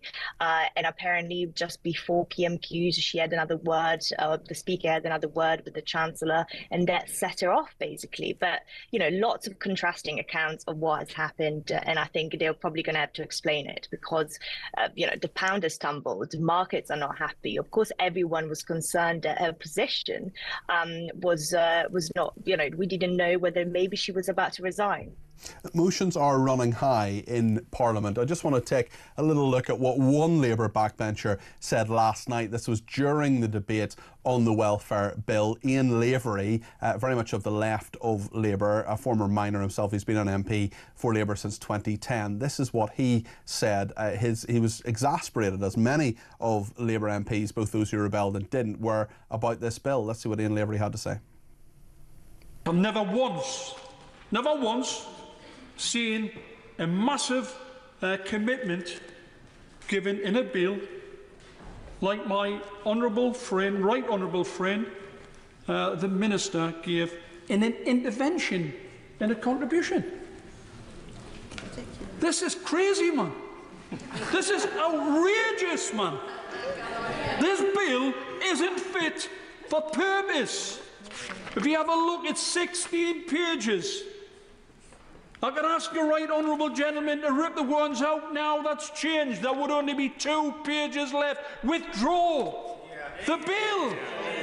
I think if we had another hour or 2, we could have voted on something which we all would have agreed with, instead of this hodgepodge of a bill which means nothing to nobody.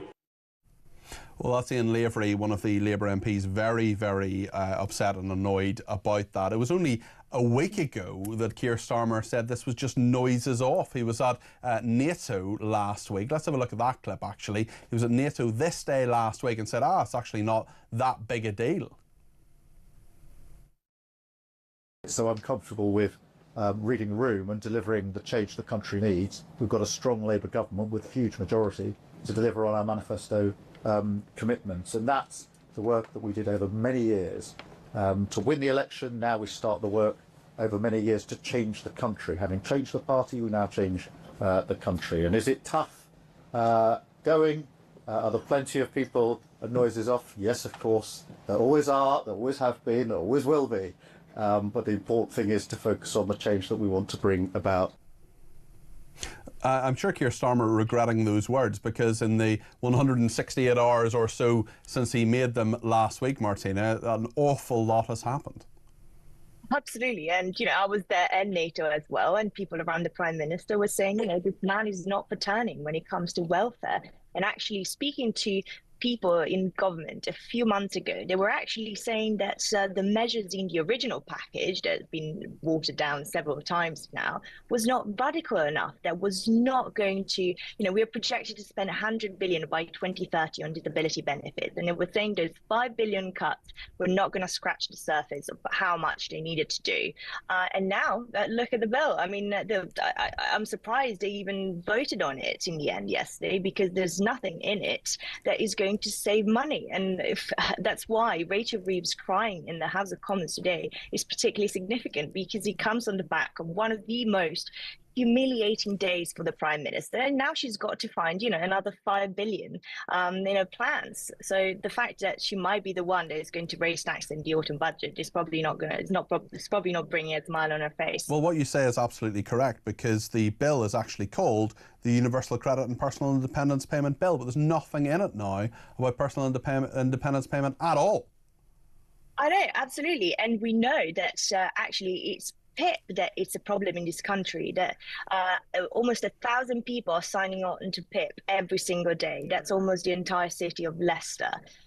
And it's just not sustainable to spend that much on PIP when, we've got, I think Labour government really needs to be clear. And this is something that other Labour MPs, not the ones that were not supportive of the bill, but have been telling me, that the fact that the Labour government needs to be clear about what sort of government it wants to be, because we cannot afford everything. We've got an old population.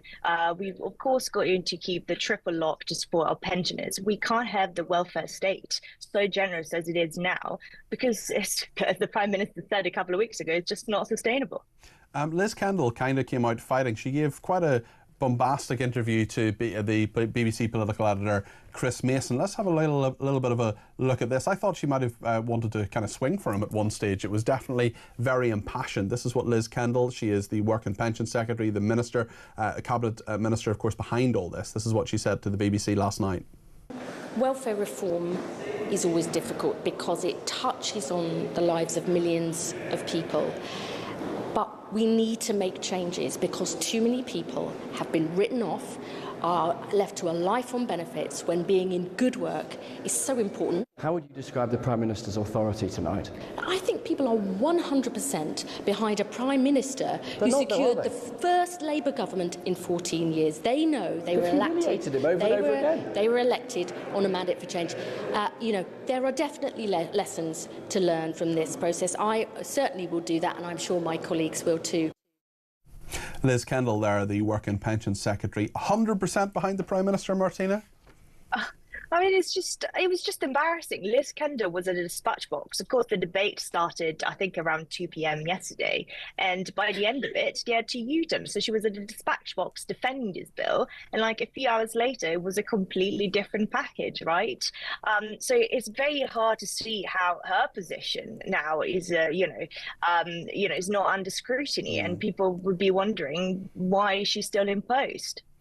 Martina, I just want to talk about your splash on the front page of The Sun today. This is buggy, useless French kit paid for by UK, but cops do not stop the boats. These are French police officers parading around in a buggy paid for by the UK as dinghy migrants set sail. We're giving them £500 million a year, but as this photograph and your reporting reveals very, very starkly, they're probably not worth the paper they're printed on, unlike the Sun.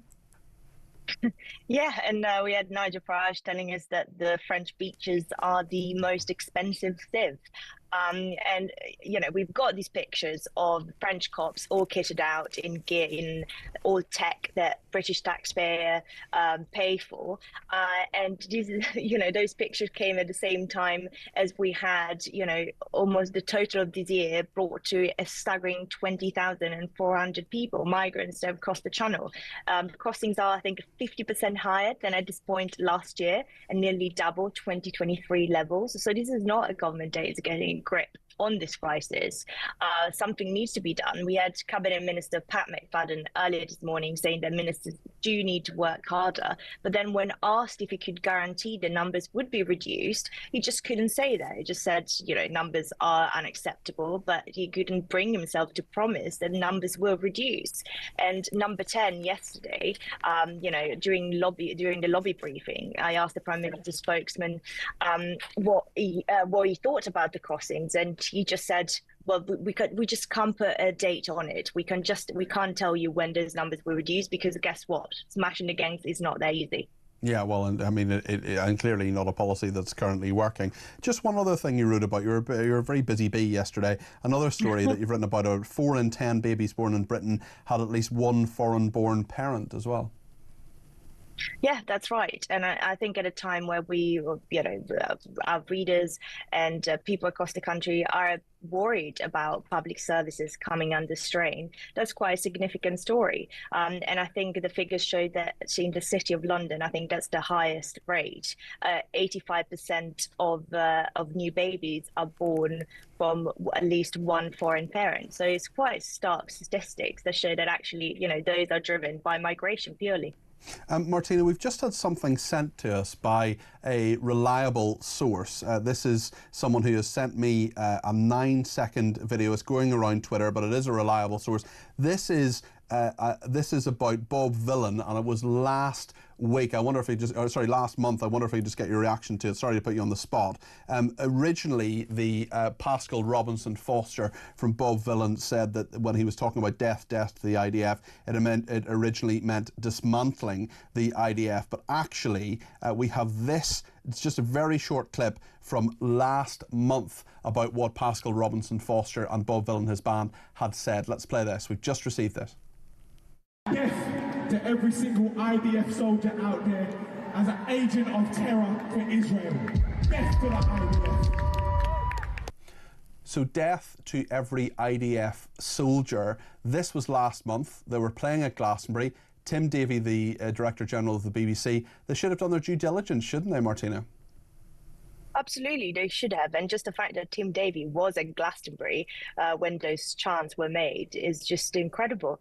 The Prime Minister was asked yesterday if he had confidence in Tim Davie, and he said yes. But, you know, there's lots of questions about why that was allowed to happen. And what you played just now is incredibly problematic. Martina, thank you for joining us. That's Martina Bett, who's political correspondent of The Sun. I just want to play this clip one more time. It's a 9-second clip. This is Bob Villan. These people were at Glastonbury at the weekend. Their excuse was that the person who said at the weekend, death to the IDF, Pascal Robinson Foster, is a member of that band who's now, well, certainly what happened is under police investigation. I'd be surprised if they're not looking at exactly what he said and how he said it.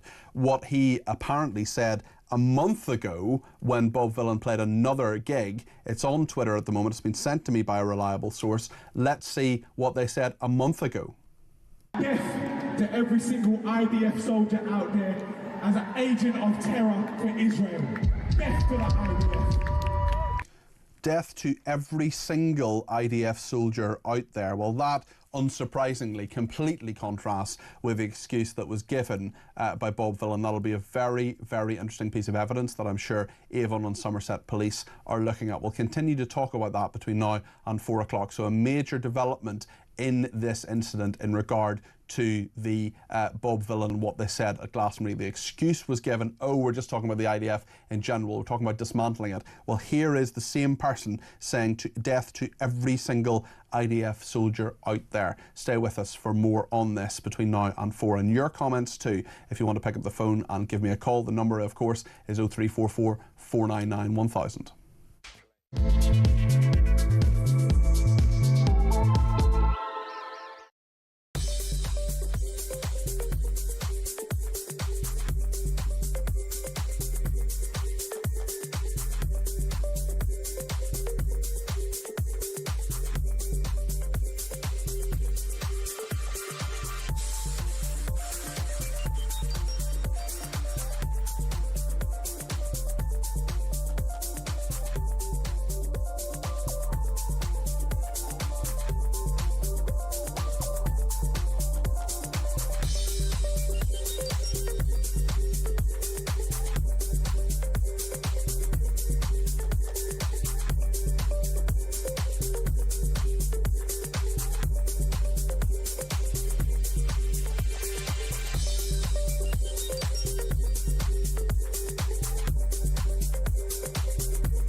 One year on.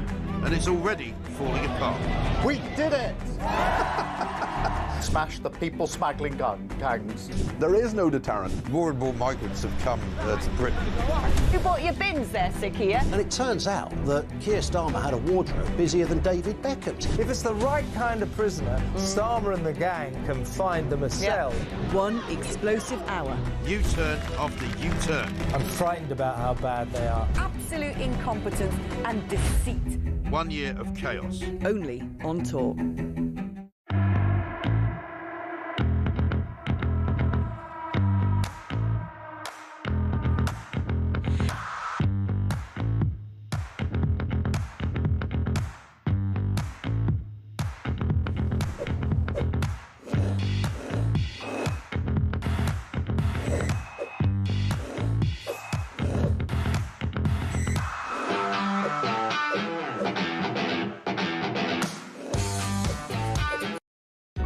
Across the UK, on DAB+, on your smart speaker, on your smart TV, and on your side. This is Talk. So there's been an interesting development in the case of Bob Villan. This is what happened at Glastonbury on Saturday. Let's just remind ourselves what this act said at Glastonbury on Saturday. This deeply, deeply offensive anti-Semitic rant. Not just him, the person, Pascal Robinson Foster, the manager, or the member, I should say, of Bob Villan, but the thousands of people chanting it back. Death, death to the IDF! Death, death to the IDF! Death, death to the IDF! Death, death to the IDF! Death, death to the IDF! Hell yeah, from the river to the sea, Palestine must be, will be, inshallah, it will be free. So that is Pascal Robinson Foster from Bob Villan. Now, he argues that what he was saying there was actually about dismantling the Israeli Defence Force and freeing Palestine from its grip, as he would see it. I would quite like to free Palestine from Hamas terrorists, I must say. We'll talk about the fact that the 60-day Gaza ceasefire may have been agreed in a second, but there's been an interesting development that's just come into us here at Talk from a reliable source, which is video of Bob Villan and apparently Pascal Robinson Foster just last month, actually, sorry, 2 months ago, because it's now July, of course, in May. This is a concert in May where Pascal Robinson Foster went even further than what he said. It's not about dismantling the IDF. Listen to the words he's saying here. Death to every single IDF soldier out there as an agent of terror for Israel. Death to the IDF. Death to every single IDF soldier out there. He presumably would mean with that all the 18-year-olds and 19-year-olds who are conscripted because they happen to be Israeli nationals from all sorts of backgrounds, not just Jewish ones. Well, I want to talk about the ceasefire proposal in just a second, but because we've just had this development in the last few minutes, and this was literally a reliable source sending it in to the Talk newsroom, I want to talk to Dan Pfefferman, who is a retired major in the IDF Intelligence Corps and editor of Middle East 24. Dan, thank you for joining me today. I wonder what you make of this, particularly the development in this, where Pascal Robinson Foster apparently said death to every single IDF soldier out there. Well, I guess it's quite an honor. That would mean death to me as well. Yeah. We're a very diverse society of from far left to far right, from secular and religious, and as you mentioned, a good number of many non-Jewish individuals who serve in the IDF, including Muslims and Christians and Druze. It is quite offensive, but more than it's offensive, we're used to it. We're soldiers. We have bullets shot at us and missiles that fall on us here on a regular basis in Israel. It's more disturbing for what it actually tells me about the state of society and these people cosplaying as revolutionary, Marxist, terrorist, jihadist individuals in the West. I'm more concerned for the fate of the West when I see people like that chanting death to every member of an army of a sovereign democratic nation, which goes well beyond the usual kind of free Palestine comments that we're quite used to, and I think that people innocently or not innocently cheer along with. So I think it's a bigger problem for you back in the UK than it is for us here, because it tells of a very nihilistic, anarchist mindset. If you're seeking, not a specific outcome of a conflict, but you're calling essentially for the mass murder, for the genocide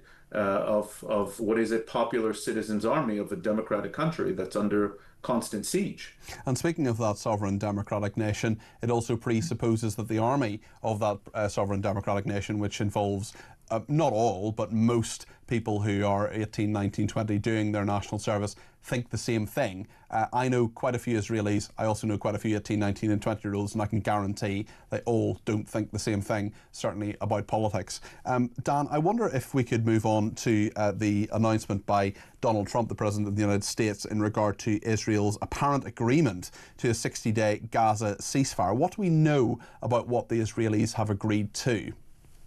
Yeah, so ever since the kind of wind-up of the Iran operation, of course, Israel's strike on the nuclear program and the U.S. joining that strike, there has been a lot of pressure coming from the White House to wrap this up.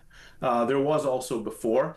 And what we know also internally is that Israeli leaders and Israeli security officials are also surmising there's not a whole lot more that can be achieved within the current construct of this operation. And so, Hamas is not bending. There's bigger things at play in the Middle East now with Iran severely weakened. And so what we're talking about right now is a 60-day, a 2-month ceasefire. It's not clear exactly yet what are the demands of Israel or of Hamas during the ceasefire, except that there will be a partial hostage release at the very beginning of it, and then another a kind of final tranche of that hostage release at the end of it. I can assume, although it wasn't reported, that Palestinian prisoners, and it is important to note that the Israeli hostages are primarily civilians. The Palestinian prisoners are convicted terrorists who are sitting in Israeli prisons. They would be released as well.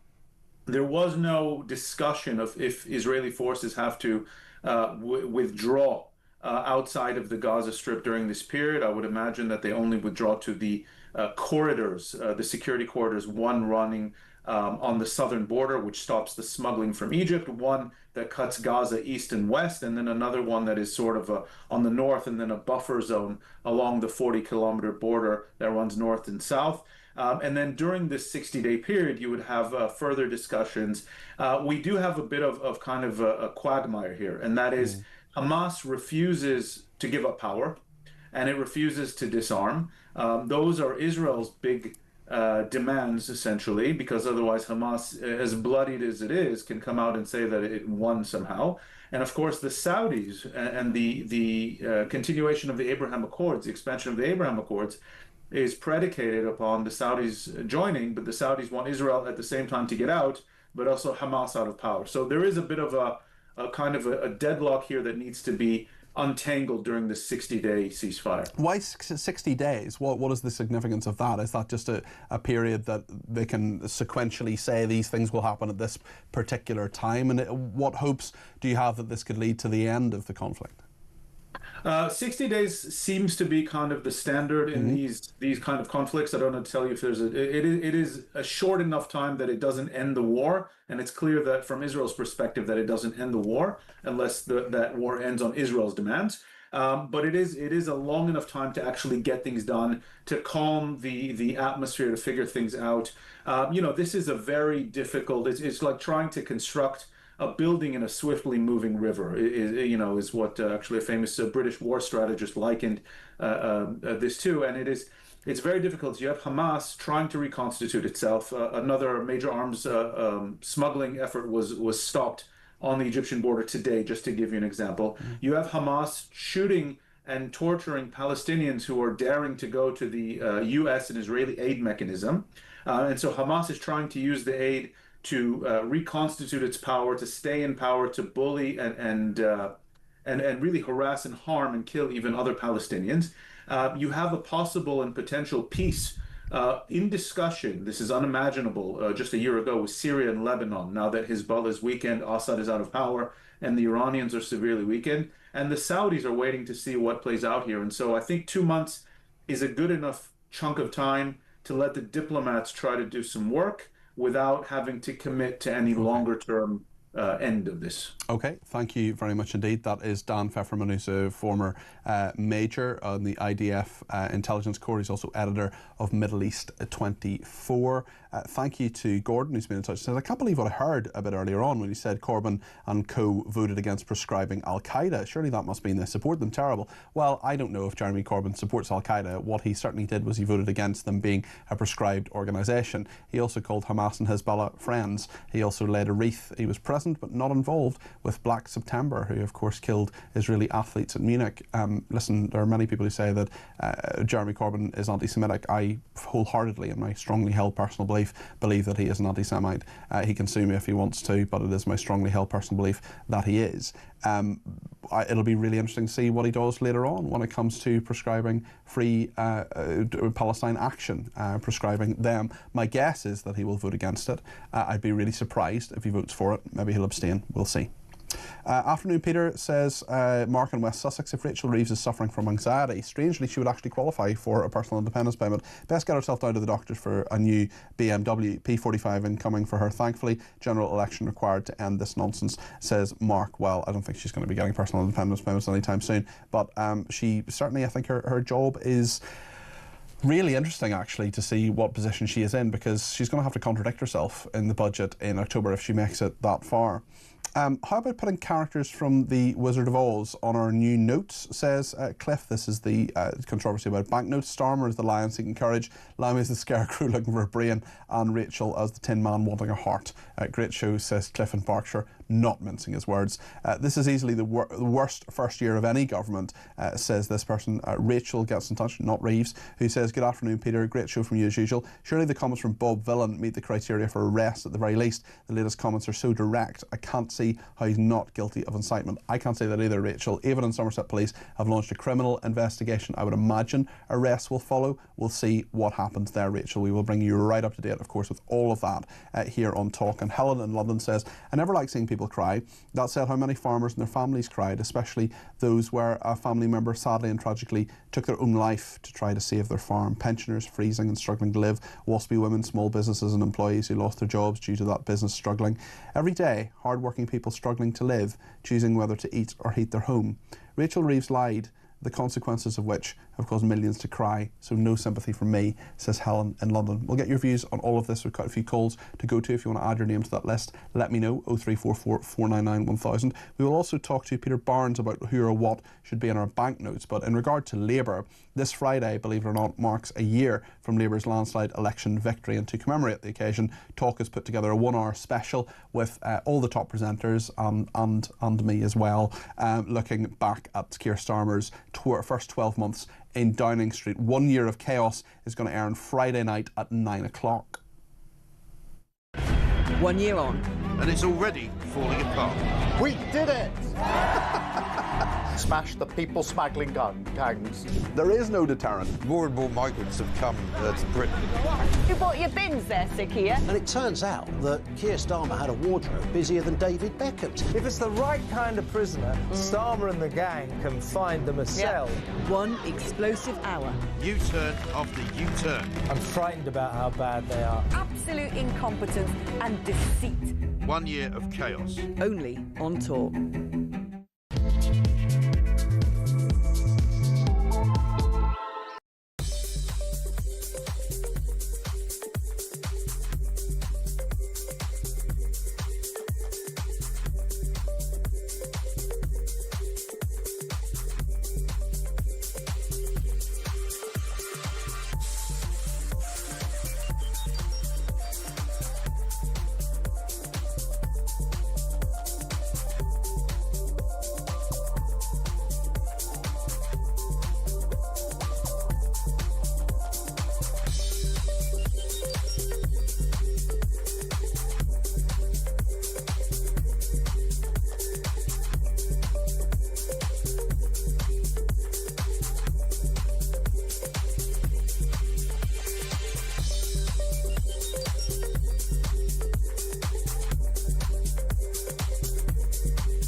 Across the UK, on DAB+, on your smart speaker, on your smart TV, and on your side.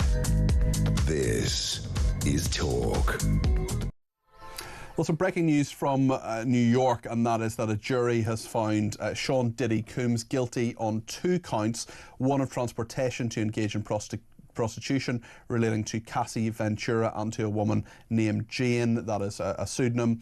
On 2 other counts of sex trafficking, both Cassie Ventura and Jane, the jury has found him not guilty. The jury has returned a verdict of not guilty on 1 count of racketeering.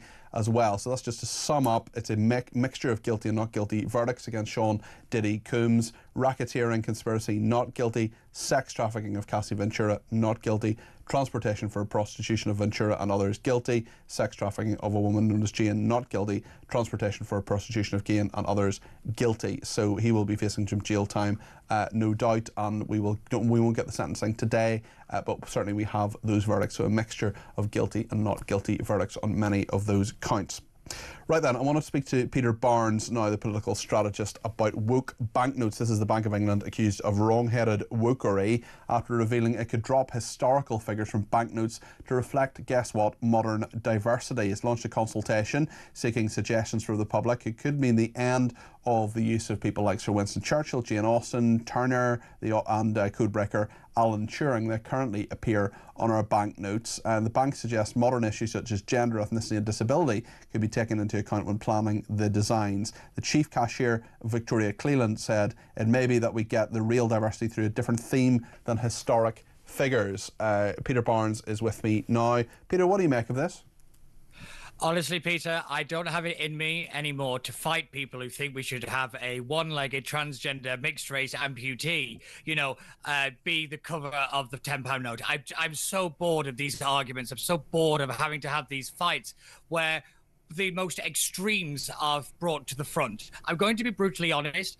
Having Alan Turing on the £50 note has made no impact to any gay person's life anywhere.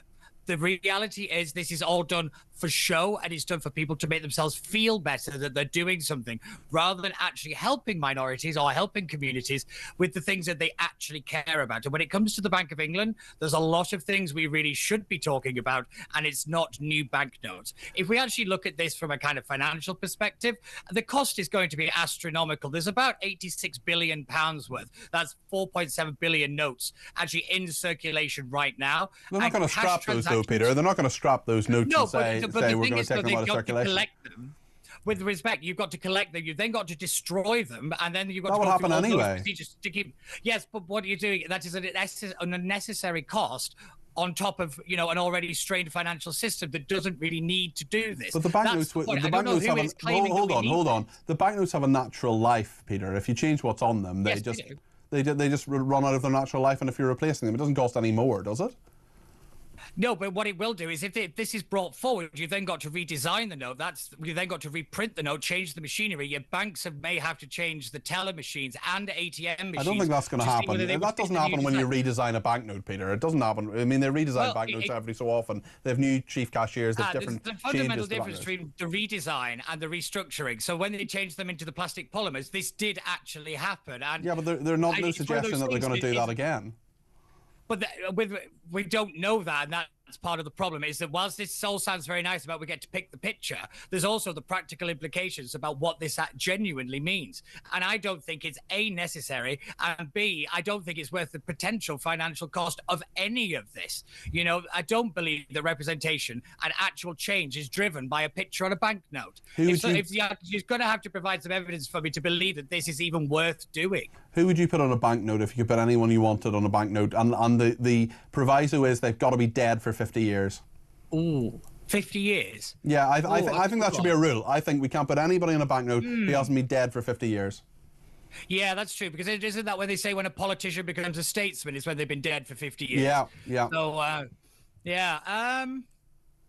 oh, I don't know, actually. That's I just think keep Churchill on there. I don't see any reason to take him off. Yeah, to be honest, I would keep them exactly the same, because as I say, only 12% of transactions are actually cash anyway. I can't even remember the last time I used cash, if I'm being honest. Well, it's really interesting you should mention that, actually. There are quite a number of people who use cash and specifically use cash and try to use cash as much as possible because they don't want every transaction they use being monitored by a bank or even the government or traceable. So it's really interesting that a lot of those people who really want to use cash are probably going to be a lot of the people who are quite hostile to this in the first place. I wonder if there's... I don't want to be too conspiratorial about this, but there may well be a sort of pincer movement here.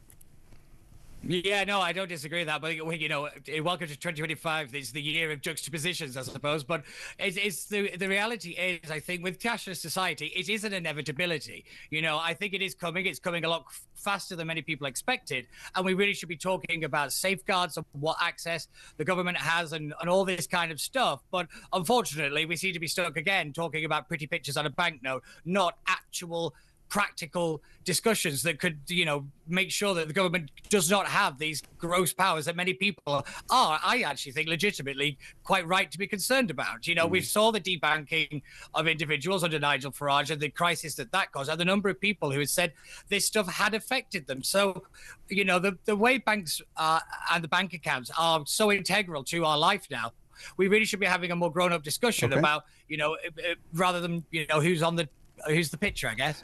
Quick word on the £500,000 that the government has used. Let's just see this, changing a dot. So previously, if you're listening on the radio, I will tell you, there was a crown and then gov.uk for the government's website, which you may not even be aware of. They spent £500,000 changing the black ground to blue, and they have put gov.uk. The dot has been put up higher, and we are told the dot can take on different roles, Peter, guiding users through content, journeys and experiences across the gov.uk channels. It should always serve a clear purpose, is what we are told. Is this one of these that it identifies as something else then, rather than it just being a dot? I mean, this is the most expensive full stop in the history of the world. It should, most surely. But the reality is we really should be asking about a culture within the civil service and within the government itself that thinks that spending that amount of money on this, at this particular moment in time, is a good idea. That's the story here, is why was this ever allowed to happen in the first place? We see it all the time. I go back to this, the Mayor of London here, where he spent over £200,000 on this kind of mate campaign, where all it was just, I remember that. Oh, somebody, do you remember this kind of ridiculous campaign? But this is the thing, money is being thrown at these projects. There's no accountability. No one ever gets held responsible for the wastage of money. And, you know, yet again, it is always the taxpayer footing the bill, and then is having to have the taxes increased to pay for this stuff. That's the outrage here. But, you know, it's this government and the culture we live in. Peter, thank you very much indeed. That is Peter Barnes there. Really interesting suggestion. Obviously, Charles the King is on one side, but someone says, what about Queen Elizabeth on the other side? I think that's a really, really good idea. I think it's a brilliant idea, actually. One person, I'm not sure they're being entirely serious, says, let's stick Diane Abbott on there. Sue in Dorset says George Orwell on Banknotes, as he warned us of our dystopian future. That's Sue in Dorset there. Dimitri says Enoch Powell on the £50 note. Brian in Sheffield says if Starmer and co have anything to do with choosing iconic British cultural heroes from our banknotes, we'll end up with Bungle from Rainbow on the fiver, Zig and Zag on the tenner. They're actually Irish, I suppose. Mr. Blobby on the £20 note, and Orville the Duck on the £50 note. Great show, mate, says Brian in Sheffield. Thank you. Ashley has been in touch from London, giving us a ring at 0344 499 1000. Ashley, I think you want to talk about Rachel Reeves. Yeah, hi Peter. Hi there. I did. I mean, in some ways, I actually sat there looking at PMQs and feeling a little bit sorry for her. Not from that I believe in her skills, but just simply because. Well, on a human level, so it's never nice to see someone cry. Yeah, it's really clear to me that there's an ongoing fight between the back benches and the front benches. The credibility of Keir, which was questionable anyway. Well, I agree with you, actually, but I think it's worse than that. I think Rachel Reeves and Liz Kendall weren't told about this. I think Number 10 pulled the rug from under them at the last minute, and they had to face the consequences. Yeah, I think that, look, she's released a statement about what they're spending money on, right? All that money's been taken away. In fact, I mean, if it was a company, the way I look at it, if it was my business, if I had a FD that was writing up my policy, how I'm going to do my tax, how I was going to save money and how I was going to restructure my company, and then the CEO just comes in and says, do you know what? I'm not doing that in front of everyone, but because you're incompetent and it doesn't work. The question is, you've got to have people with you that are competent. But one thing's being competent. Another thing is about being pushed into a corner and beaten up on every decision. No matter what she does, she can't win. right? So she's going to be the fall guy. She's a great person to be there. I mean, she looks 10 years older than she did last year, right? They all do, though. They all age in that role because they never get any sleep and they're all under so much pressure. Yeah. They haven't got. We've gone from trying to cut the amount we're spending to actually spending more. Yeah. They may well not have actually put this bill forward at all. It's actually embarrassing. I think that it's something that quite clearly he knows there's an issue with some of the comments that he's made, and he should have probably hammered it out with all these people before resubmitting this to Parliament, because he would have at least, from a competency point of view, you would have thought, okay, that's management. You're absolutely right, Ashley. It's just a botched job here, and that's what's happened, and the government is reaping the whirlwind that they sowed themselves. Ashley, thanks for your thoughts. That was Ashley in London. We'll take more of your views and have a chat with Jeremy Kyle about what's coming up in Drive. We'll chat to him in a few minutes' time and take more of your calls as well. You want to get your call on the air in the next 10 minutes? 0344 499 1000.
One year on. And it's already falling apart. We did it!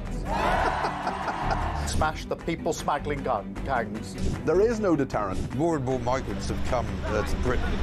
You bought your bins there, Sickia? And it turns out that Keir Starmer had a wardrobe busier than David Beckham's. If it's the right kind of prisoner, Starmer and the gang can find them a cell. One explosive hour. U-turn after U-turn. I'm frightened about how bad they are. Absolute incompetence and deceit. 1 year of chaos. Only on Talk.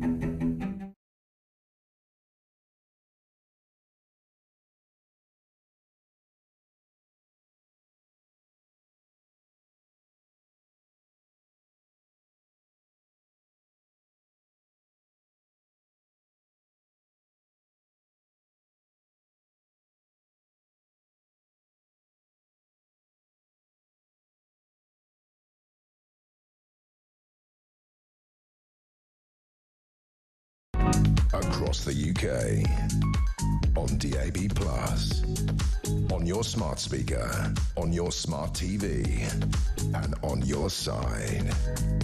This is Talk. Thank you to everybody who has been in touch on Twitter. Lenny says, I believe it's difficult for Starmer to dispose of Reeves because he has agreed with all of her policies. Another person says, Peter, I'm sure you can see that Britain is on the verge of a catastrophe. We have left-wing extremists running the country who are running out of ideas. Add to that millions of immigrants suckling on the welfare state. I think it's game over for us.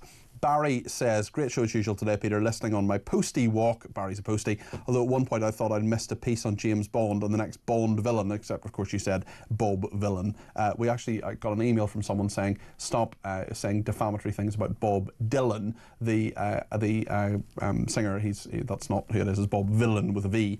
On the football, the full stop. Rosie has said, I used to work on my company's website. I'd have done the full stop for £200. Rosie, I think that would still have been overpriced, even though I'm sure you're a wonderful professional. Les says, if it was a personal matter with Rachel Reeves, why would any good boss allow a colleague to appear in a work meeting weeping or on public display? Very unprofessional. And another person says, Rachel from accounts, typical, shedding tears for her own job, but not the job she's destroyed by her taxes and the policies, and not for the farmers who have committed suicide thanks to her. Well, I'm sure Rachel Reeves would deny that it's anything to do with her personally in regard to those people taking their own lives, but certainly the government's changes to inheritance tax are something that were a factor in all of that. It's an absolutely horrendous story. I know Kevin O'Sullivan has spoken to one of their families very, very recently of one of those farmers. Chris says Rachel is toast, but where's the leadership from Keir Starmer? What an absolute shambles this man is. A laughing stock. The country needs to get a grip. And Rich has been in touch saying, good to see you on air, Peter, but I thought you were covering Wimbledon. I am not Claire Balding. Okay, I am not Claire Balding. I know I look exactly like her, but I'm not Claire Balding. Thank you to everybody who's been in touch, and let's talk to Daniel in Shropshire about Bob Villain. Daniel, you're very welcome to the programme. What would you like to say? I'll tell you what, I am sick to death of this constant far left, woke, progressive, communist ideology that just keeps getting away with whatever they like. In regard to anything specific, is it Bob Villain you've given us a ring about, Daniel? This as well, and also kneecap, how they did not get charged when they incited violence towards MPs. Well, the statute that we were told, I know, listen, I was on air actually when that came out on Sunday, and kneecap, we've got to be really careful because one of them is on a terror charge. We don't want to prejudice a trial. We're not trying to do that. But the point you specifically make there, Daniel, which is a really good one, I mean, they said on air, they said at, sorry, not on air, but they said at a concert which was recorded that the only good Tory is a dead Tory, kill your local MP. That is what a member of kneecap said, and they won't be prosecuted for that. And we have more evidence. In fact, I want to play this video again now. Actually, that just came into the building from a trusted source a couple of hours ago in regard to Bob Villain and this particular person within it, Pascal Robinson Foster. We were told, Daniel, that this was what he said at Glastonbury when he said death to the IDF was something that was actually, he was talking about dismantling the IDF, but we now know that in May this year, this is what Pascal Robinson Foster said at another concert. Death to every single IDF soldier out there as an agent of terror for Israel. Death to the IDF. So every single IDF soldier, do you think he'll be prosecuted for that, Daniel? No, he won't, and I'll tell you why. There's a massive reason why, okay? So in this country, we obviously have a legal definition of far-right extremism. We have a legal definition of Islamist extremism. There is no legal definition of far-left extremism. There isn't a definition of incitement, though, and there are public order offences. There are a number of laws that I think they could get him on. The government needs to create a definition of far-left extremism. I mean, since 2020... What have the far left gotten away with? Pulling down statues, vandalising historical monuments, blocking roads, destroying paintings, smashing up buildings, breaking into armament factories, showing support for prescribed terror groups, rampant anti-Semitism, the birth of this white racist movement, trans mobs threatening to defecate and urinate in the street, calling for women or TERFs to be hanged, violent Antifa mobs, and all for some sort of Bolshevik oppressed versus oppressor mentality. There needs to be a definition of far-left extremism because they are absolutely unhinged. I find it hard to disagree with a single word you've said there, Daniel. I would point out that some charges have been brought on some convictions and some of those things that you say, but there is definitely an imbalance here. There is two-tier justice. It's very, very clear, and you make your point very, very well there, Daniel, so thank you for that. That's Daniel in Shropshire there. Just time to get Dave in London in before we talk to Jeremy Kyle. Dave, what point would you like to make? You're very welcome to the programme. Hi, Peter. Yeah, great Great programme as always. I think we all knew that Labour was going to be worse than the Conservatives when they got in, but I can't help thinking that if Starmer and Reeves and the rest of that lot go, we end up with the likes of Rayner, Vergen, Corbyn, MacDonald, and all this lot. In fairness, MacDonald and Corbyn are not part of the Parliamentary Labour Party just at the moment anyway. But maybe that could change. Well, it would change, wouldn't it? Because once these other people get in there, they'll be able to vote for whatever they like because they have a majority. Is it better the devil you know, Dave? Maybe. Oh God. I just hope there is a moral way that a general election has to be called. I know they can hang on. The Tories did. They just kept changing leader every 5 minutes. But surely if this goes really bad, because the pound is collapsing a bit today, if this gets so economically bad that the cries from the mainstream media as well are going to have to weigh in on this and say, you need to stand down for another election because nobody voted for the likes of that Richard Bergen guy and all these other Well, they people. did. I mean, there were constituents in his constituency he did, Dave, but certainly I don't think Richard Bergen should be anywhere near the levers of power, let me tell you. Thanks for your thoughts there, Dave. Just time to talk to Jeremy Kyle. Hello. I don't like you. You are sat here and you are complicit in what's going on. Ian Collins is at this moment with my wife. What? There's something going on, and you have agreed to allow him to have the day off. What is he? I have no idea, but she thinks he's got the voice of an angel. I am a soldier. And he I'm said, a soldier. I'm not telling you where I go. You're a what? I'm a soldier in the army of Ayatollah Denny Morris. I do what I'm told. Quite right too. You are an employee. You must do what you're told. How are you anyway? You need a haircut. I'm very well. Thank you very much. I'm told there's a countdown. There's someone who sent me a countdown to your 60th birthday. Presumably there's some star-studded party I'm not invited to. Absolutely. Good. Yeah. I thought that was the case. 60 next Monday. And in fact, very quickly, I should tell you that I got a text message from the DWP saying that if you fill out this form online, you are entitled to a winter fuel allowance from January. I've already applied for my senior travel card. I'm going to do this to wind you up because you're worried about getting the timing wrong on the way out, aren't you? Well, we've 49 seconds, so do you want to tell me